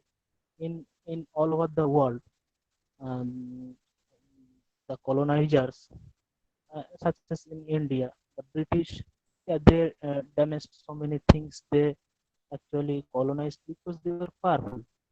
And if we compare colonization in India and if we compare colonization in Africa, there are already different perspectives because in Africa they had not any recorded history. Such was the impact of colonization in Africa. But Achevi says that Africa has a pre-colonial past which needs to be retrieved to get a clear point of view. And in Things Fall Apart, he portrays Nigerian society, particularly Igbo culture. He shows, he views that that society is actually full of cultures, actually complete in itself. They have superstitions, they have prejudices, they are they are they are they have caste, creeds, etc. That is that makes him called the civilized, so-called quote unquote civilized society. But Achevi says that it is complete in itself because there is a bond that unites the people in the clans, in the colonies, and in the provinces. So, what colonization did, first of all, is to break the bond of colonies, the bond between individual and the society, the bond between rich cultures, the bond between man and his society, the root, the man and his root, particular root, and the very effect of colonialism, as in the case of Africa, we have that the Christian missionaries, as when they started, they actually aimed. It was actually a false aim of educating native people or give or freeing them from superstition, but it was not the real aim. It was a one-way process of entering into the colony, and after that getting clear view and actually critiquing or finding the bonds that unites the society. So what Christian missionaries did, they entered with the aim of educating people. They first of all uh, washed away superstitious beliefs, caste, spirits, etc., and then left an indelible mark in the minds of the people so that they cannot be driven out. And such happens in the case of things fall apart when Okonko, he actually cannot find anybody, any associate to drive the colonizer out of the land. Okonko, as you all know, that he's a man of action, and he is a leader. He is a champion. He is a wrestler. In the very first, very few pages, we see that he defeats Amalinji the cat and becomes a leader of his people. He had three wives, and he actually fears the fear of failure as compared to his father. His father is a man of inaction. So what drives Ogonko always that he should act. He should act accordingly to come out of the fear of failure. So Ogonko does so, but he cannot get any accompany because the colonization has devastated or actually uh, demolished the so-called and unique bond of the people and the society, of people and their cultures in African Igbo society in Nigeria, as well as we have evil practices such as one of the characters in Things Fall Apart says that bribery, corruption, and etc. actually entered with the entry of colonizers in Africa. So we can understand that the primitive society was free of those evils of quote unquote civil society, civilized society. And Okonko, he if we notice the pattern of society by which the society governs, by which the society actually performs, we need to get few events from Achevi's novel. When Achevi champions himself, defeating Avalinji the cat, he actually is lauded by his people. Therefore, he is a leader. He can lead his clan. He can lead his group, showing bravery, heroism, and respect, mass respect. So this is a tradition where we have the people or the heroism, bravery, all of them gets valued. And again, we see that Okonko very often beats his wife. It shows manliness, and in all African novels, particularly Achevi's novels, women are seen as mother nature. Women are seen as passive. Women are seen as against the against the brave and powerful male counterpart. Women are passive. They can uh, take. They can receive. They are at the receiving end. And again, when Okonko accidentally kills a boy, his clan, the norms of his clan, the very rules, regulations, etc., drives him to another land, to his motherland, Mbanta. So this is also, I actually my paper aims to get the viewpoints of destruction. Therefore, I am trying to analyze the very points which binds the society together. So for his fault, Okonko must get banished along with his people, along with his family, and this is where actually his uh, mm, ill fate begins. When he was in Mbanta, his mother's clan, from there he begins to get the news of colonization in Africa. And when he returns after 7 years, he cannot actually identify himself with the society he had seen earlier.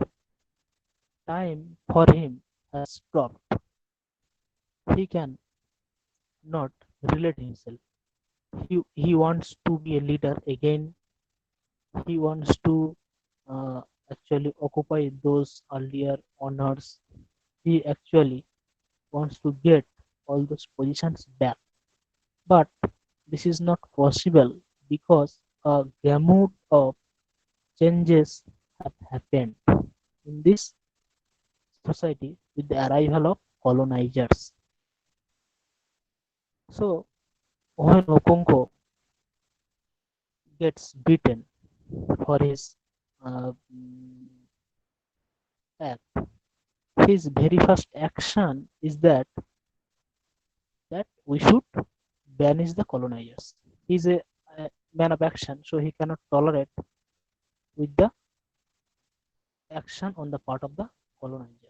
So his viewpoint is that we should drive out the colonizers from the land. But in the meantime, he cannot get any companion. He cannot get any friend because of the effect of colonialism. What and how did it happen? When the missionaries they entered into the society, they tried to bribe, they tried to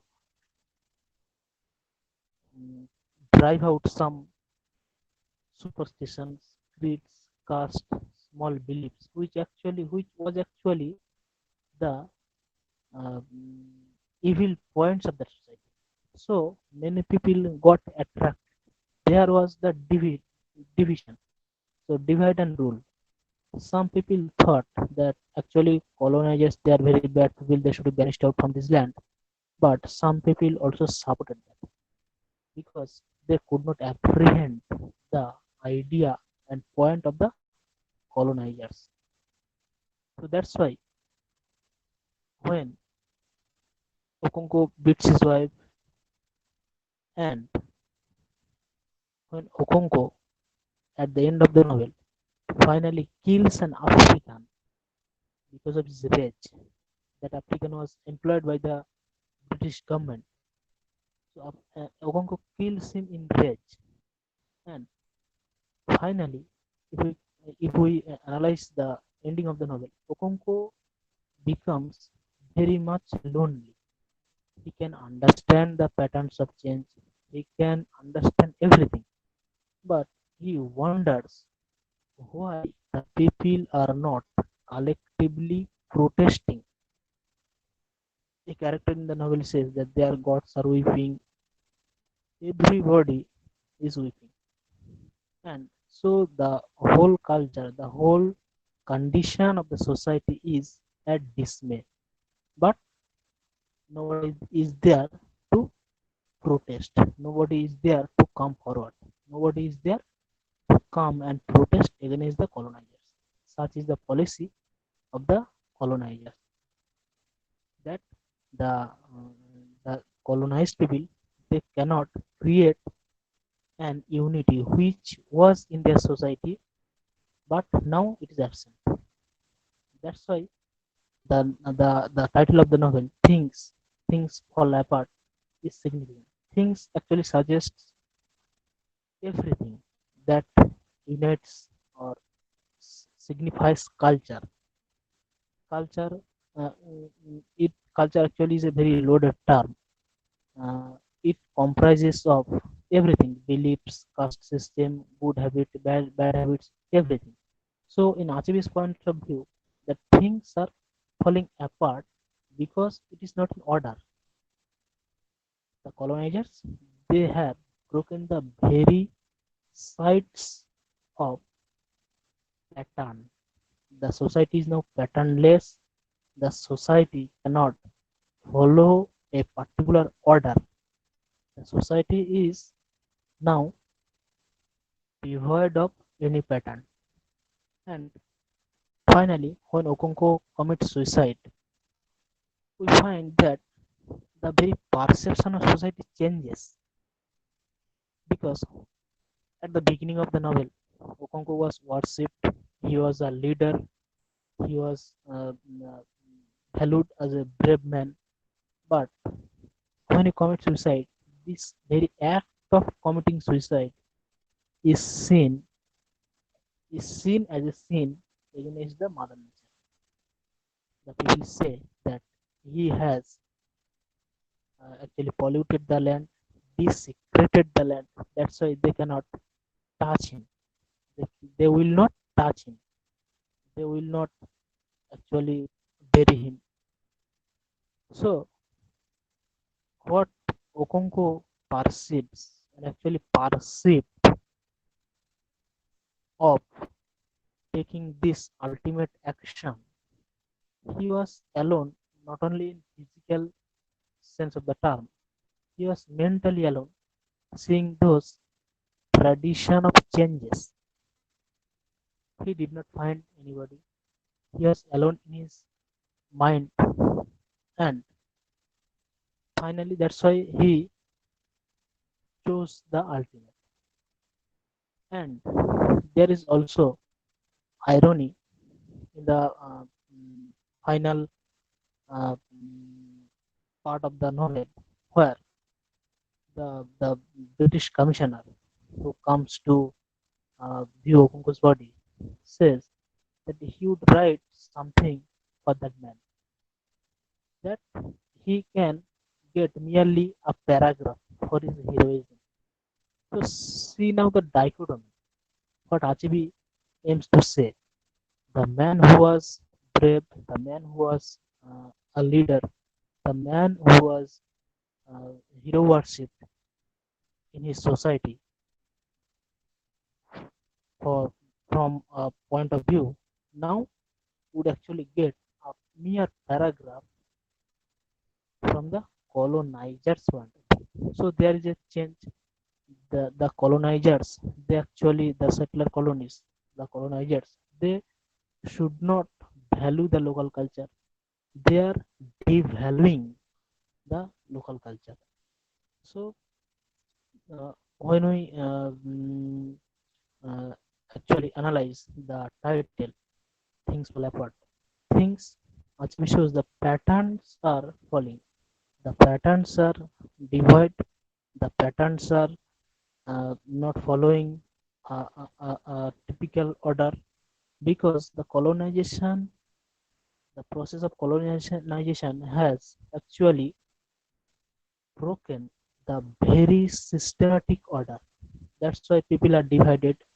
The bond is nowhere between the Menonese people. The bond is nowhere between the clan. The bond is nowhere in their respective festivals, etc., etc. So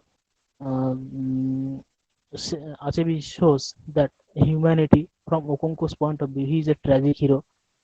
He did a great deed of protesting and retrieving against the colonizers, but he could not do it because he is alone.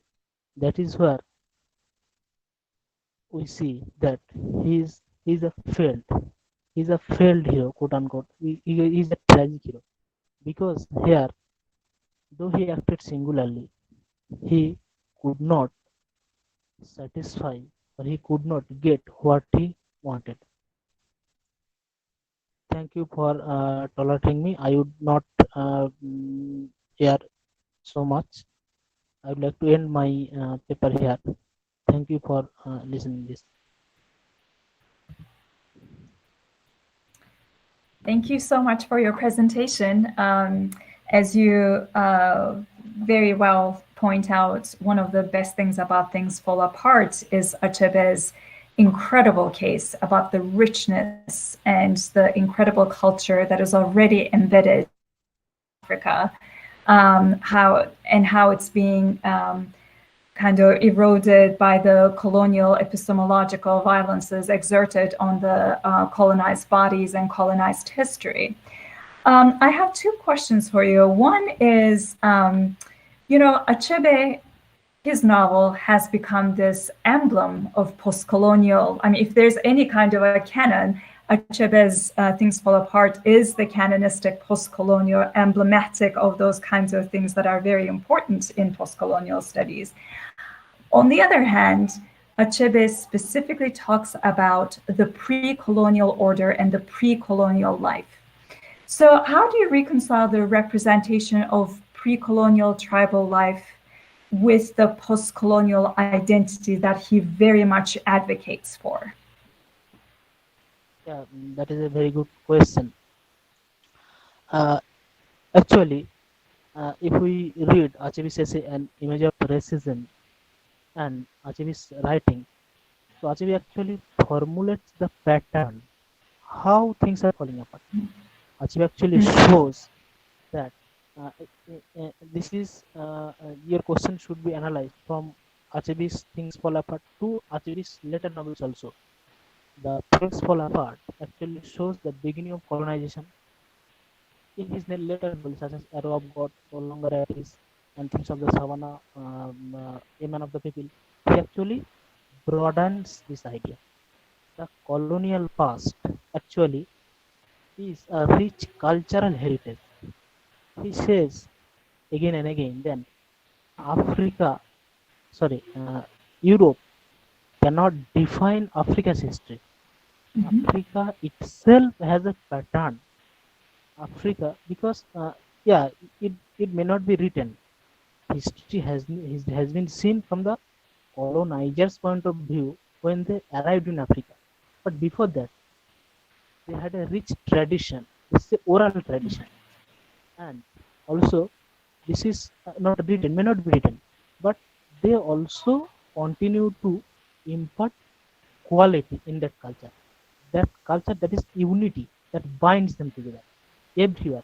There may be stripes, there may be the people may quarrel sometimes, but overall, Achebe shows that this society follows a particular order. This society has, from time immemorials, valued its own way of seeing points of view. Suppose when Okonko in Things Fall Apart is dead, nobody can touch him because it is one of the rituals that he has desecrated the land. And again, Okonko very often beats his wife to show his manliness. And again, when Okonko accidentally kills a boy, he is driven out to his mother's land. So that is the pre-colonial cultures that Achebe shows, and that cultures, they are devastated with the arrival of colonizers. The colonizers aim to drive out superstition, so-called superstition, but actually they are not superstition in view of the native African people. They are what they are. They are black. Yeah, they are black. There is beauty in blackness. Their societies full of wildness. Yeah, that is beauty. That they are complete in itself. So colonization actually destroys this particular order. I think I have answered your question. Yes, thank you. So maybe to follow up on that, because you do such a good close reading of the title, Things Fall Apart. And given the very pessimistic tone at the end of the novel, where the district commissioner is going to write this book, where Okonko's life is going to be reduced to one paragraph, What do you think that Achebe is kind of inferring about the kinds of difficulties or challenges that the post-colonial nation is going to inherit? And I'm thinking especially because you also talked about the cult of the hero, right? How Okonkwo is being like this ideal figure in a way that represents the kind of masculinity that is so much cherished by that community. And now all of a sudden nationhood invokes this idea of becoming a normal, typical citizen. So how do you think Achebe is perhaps foreshadowing some of those difficulties awaiting the nation that is to form? Yeah, that is also a valid question. The post-colonial past, should be viewed. This is also an important part, and we should also write our own history from the colonized points of view. If you analyze Fanos' Rachel of the Art, he says that to get back the colonized, pre-colonized position, pre-colonized points of view, culture, one should take help of the lumpen proletariats. Yeah, the lumpen proletariats, they are the parts of the society where nobody actually values themselves. They are ignorant, they are downtrodden, they are different from the civilized society. But a violent turn should be taken in action to drive out the colonizers. Yeah, the colonies, they inherit and they foreshadow that if we cannot act accordingly, if we cannot act properly in terms of the colonizers' point of view, we should not be free of their assumptions. Suppose suppose I would like to answer this question in Indian writing in English. The term Indian writing in English is written in English, the language of the colonizer. But we have Indian ethos, we have terms, traditions, etc. Very Indian. But suppose a novelist in Indian writing in English, he writes such difficult English so that the British critics or British readers get difficult to get used to it. So that is always a point of answering to the colonizers, that we can also write like you, we can also do things like you, we have the ability. So yeah, you are actually the colonizers, you are actually giving us meager role, you are actually viewing us less than human because you are powerful. But as is the tradition, as we are writing now back, we can also do things. We maybe this is the violent way, maybe this is the literary way. So there are so many points. We should interrogate the ways of the colonizers to show that we also inherit merit, we also have capability, and we should exercise those ways to drive out the practices of the colonizers. Yeah, because you actually, the colonizers, it is an attempt to portray the colonized that they are not uh, mm, proper, they are inferior. But to drive out this inferiority complex, the colonized countries, they should speak of themselves. They should speak that they also can do the same things. They are also very powerful. That's how the balance should operate. Thank you. Thank you very much for your thoughtful responses. Yeah, thank you, ma'am.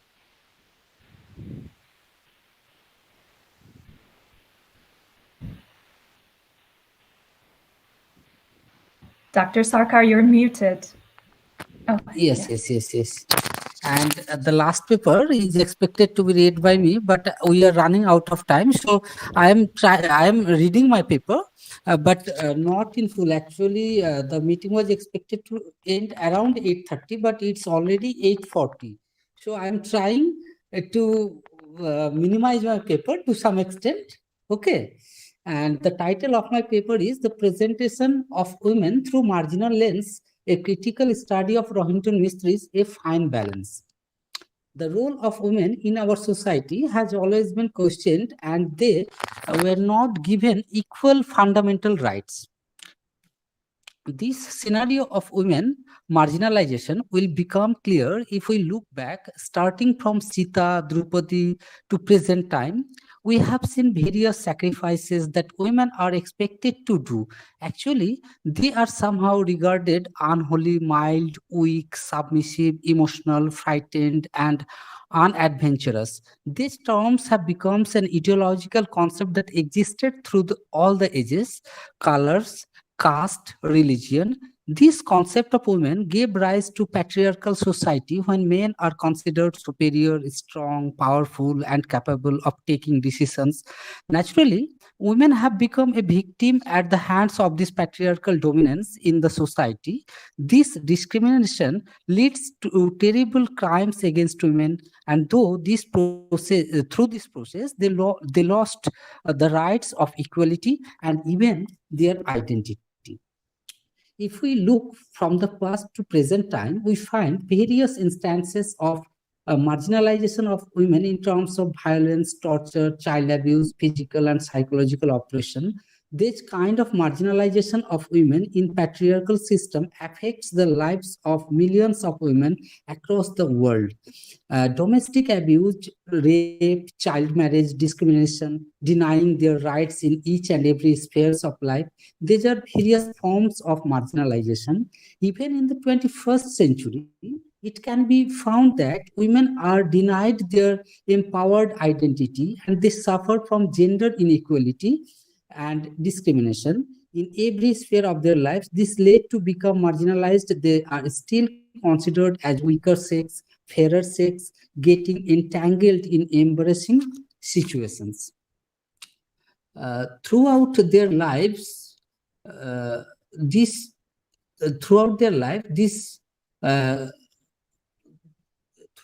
lives, this concept of gendering becomes more prevalent in the developing countries. In these countries, a certain type of ideology exists. They believe that men have power and cultural supremacy in the society.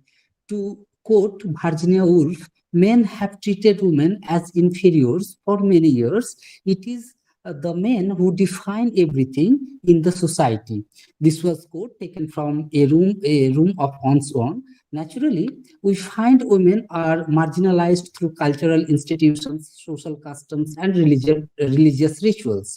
To be specific, in India, there is a belief of a stereotype idea that women are correlated as passive, subordinate, dependent, pure, refined, delicate, but men are correlated as active, coarse, strong, dependent. This depiction of gender-biased society is often found in Indian English literature. My paper aimed to highlight the depiction of women through the marginal lens in Rohinton Mistri's novel, the second novel, A Fine Balance, that was published in 1995. Rohinton Mistry is an Indian born Canadian writer. Being an Indian, he has deep knowledge about the construction of Indian society, the role of women in this society. His second novel, A Fine Balance, depicts various middle class and downtrodden women characters, and they are depicted through marginal lens. He has not only lent clarity to the oppression or marginalization of women in our society. To begin with, Dina Dalal, the central character of the novel, grows up under the intensive care of her father, but at the age of 12, she lost her father and her mother was withdrawn and unable to take care of her. After her father's death, Nuswan, her brother, gets opportunity to become the head of the family. As happens in the patriarchal family, Nushan, being the head of the family, shows typical tendency to assert his superiority and masculinity by dominating over her sister. He tortures her, he humiliates her physically, mentally. He also wants to regiment her and mold her the way he desired, as the patriarchal belief has given him that right of oppression. Though Dina was intelligent enough to understand the oppressing nature of her brother, but she cannot do anything but follow him, as he holds the post of the head of the family. And each member of the family is expected to obey the heads. Uh, Through the depiction of Nuswan, the author has depicted an ideal Indian patriarchal family where the males dominate the females. To solve a cleaning issue, he says, Dina is a young girl, full of energy. It will be good for her. Teach her how to look after home. This comment clearly brings before us the patriarchal faith that existed in the society, that the duty of a woman is to look after the house and stay in the four walls of a house. With the passing of time, Nuswan becomes more oppressive towards her. He did not allow her to spend times in friends' house. The marginalization becomes more prominent when we see that it is Nuswa who will take decision about her hairstyle, about her dress, about her education, etc. That means at that point, she was marginalized or oppressed in such way that she even cannot choose the fundamental rights, her own will, etc.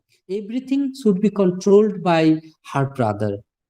Later, her brother brought for her marriage proposals, but she somehow managed to deny them. Actually, she has fallen in love with Rustomji. Once she breaks the shackle of patriarchy and marries Rustomji against the will of her family, but her fate deprives her from the marital bliss, as Rustomji dies in an accident only after 3 years of their marriage. After becoming widow, she has to return to Nuswan, but now her brother becomes more oppressive than before, and now she has to cook, clean, clean the utensils without saying anything. Nuswan arranges several proposals for her remarriage, but she does not want to get married. Besides Dina Dalal, there are other characters through whom Rohinton Mistry presents this female oppression. And in the novel, we find another character, that is Rupa, a low caste chamar, that is the Indian caste of lower category. She is an Indian woman who does not show affection and love for her daughters, but offers a special care for and love for her son.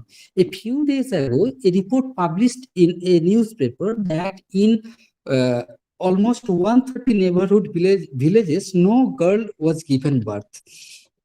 Actually, in a society, sons are preferable, and in her case, it is mentioned in the novel that she gave birth to 3 daughters, but unfortunately, all the 3 girl babies died in their childhood. But she somehow managed to save her son, a baby that was her son, and after that,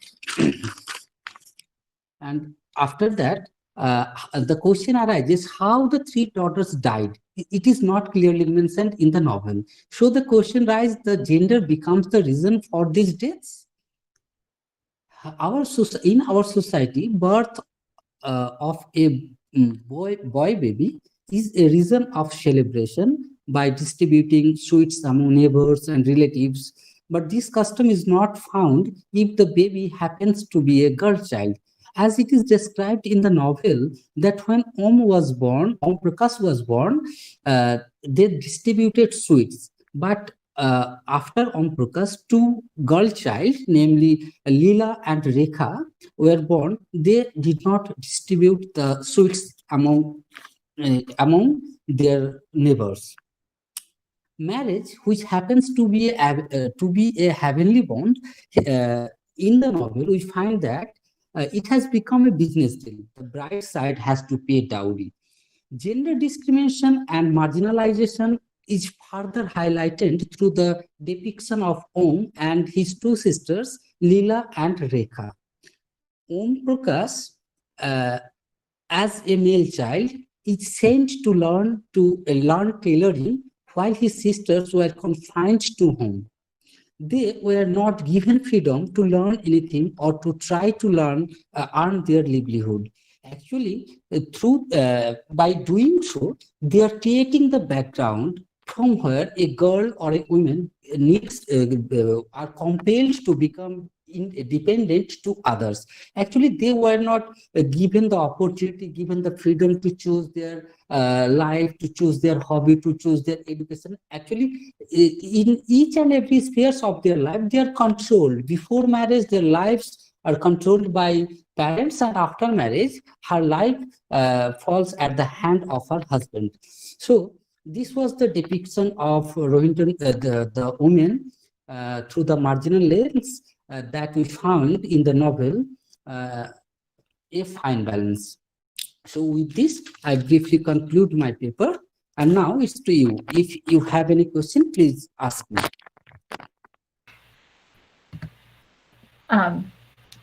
That is indeed one of my favorite novels. So I'm very glad that you talked about it.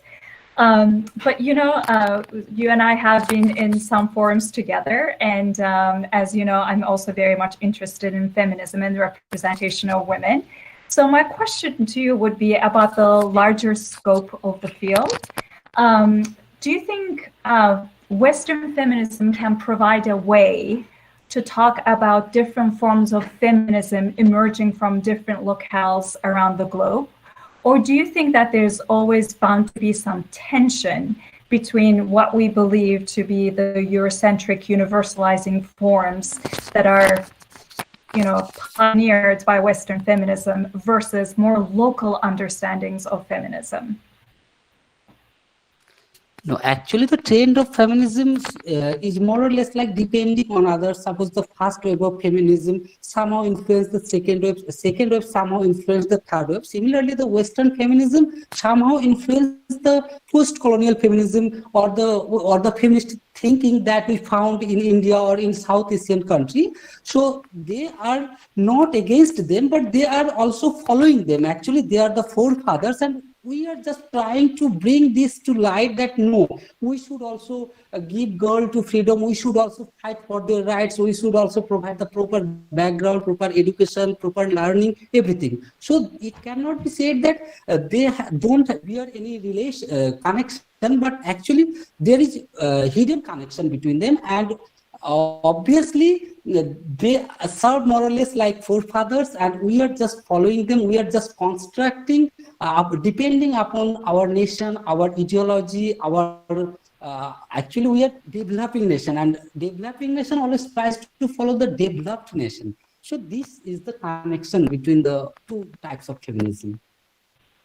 So do you think then, and this is my final question, that post-colonial studies is able to provide that kind of a blueprint for different kinds of feminisms to emerge? Or do you think that we're still talking about describing the situation of women without necessarily changing some of the traditions that are responsible for the repression of women? No, the post-colonial feminism is certainly the foundation, and it is the less developed. That means we are the less developed country. We believe that we are the less developed country, and we need to develop. And to develop, our development depends on the equality in gender. Actually, if women are oppressed or marginalized, if they are denied to their rights, then any country cannot get advancement or cannot develop easily. So we are just believing that no, they should be given the opportunity, they should be given, and in this case we are following the developed countries, the countries where women have the rights to choose everything. But even in India, I told in my paper that in a newspaper report it was told that there are almost 130 villages where in last 3 months no girl baby was born. Cannot be expected. Even in Mumbai, in a social media report, it was shown that almost 95.4% girl babies get aborted. That means before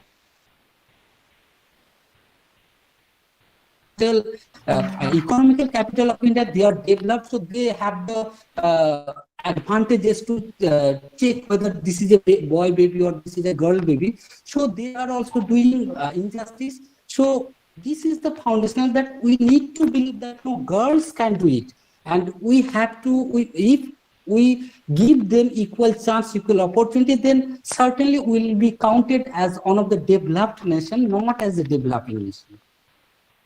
Thank you. Thank you very much for your responses.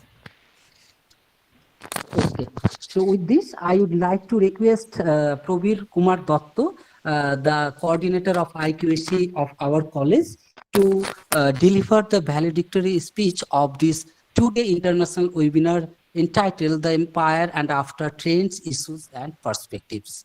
So Prabir, it's to you. Thank you, Bhaskar. Thank you very much. Respected, distinguished keynote speakers, professors from different universities all over the world who have chaired total 7 technical sessions, scholars who have presented papers at this two-day international webinar, and my dear fellow participants, I express my sincere thanks to all of you. Good evening. It is my pleasure to deliver the valedictory speech at this two-day international webinar titled The Empire and After Trends, Issues and Perspectives, organized by the Department of English in collaborations with the IQAC SR Fatehpuria College. We have come to the end of this webinar. We are also thankful to all of you for your patience sharing. I do hope you all have enjoyed all the 7 technical sessions for the last 2 days, and I am sure that this webinar has fulfilled your quest for knowledge. With this, I once again thank you all. Stay safe. Thank you. Sorry. Thank you, Prabir, for your valuable speech. And with this, we are just calling it a day, and we have reached at the end of our webinar. And about the feedback link, it will be given to each of the registered participants by mail. And after all, I also thank all the paper presenter, all the respected invited sirs and madams who delivered the keynote address, as well as who chaired the technical sessions. And I also expressed my gratitude to all the paper presenter who somehow managed to arrange everything. And after all, after all, I express my thankful to even God, because the web, that is the platform of our webinar, more or less was successfully done, and we have successfully completed each of the paper that was expected. And with this, good night to all of you, and just that is the end of our webinar. Thank you to all of you.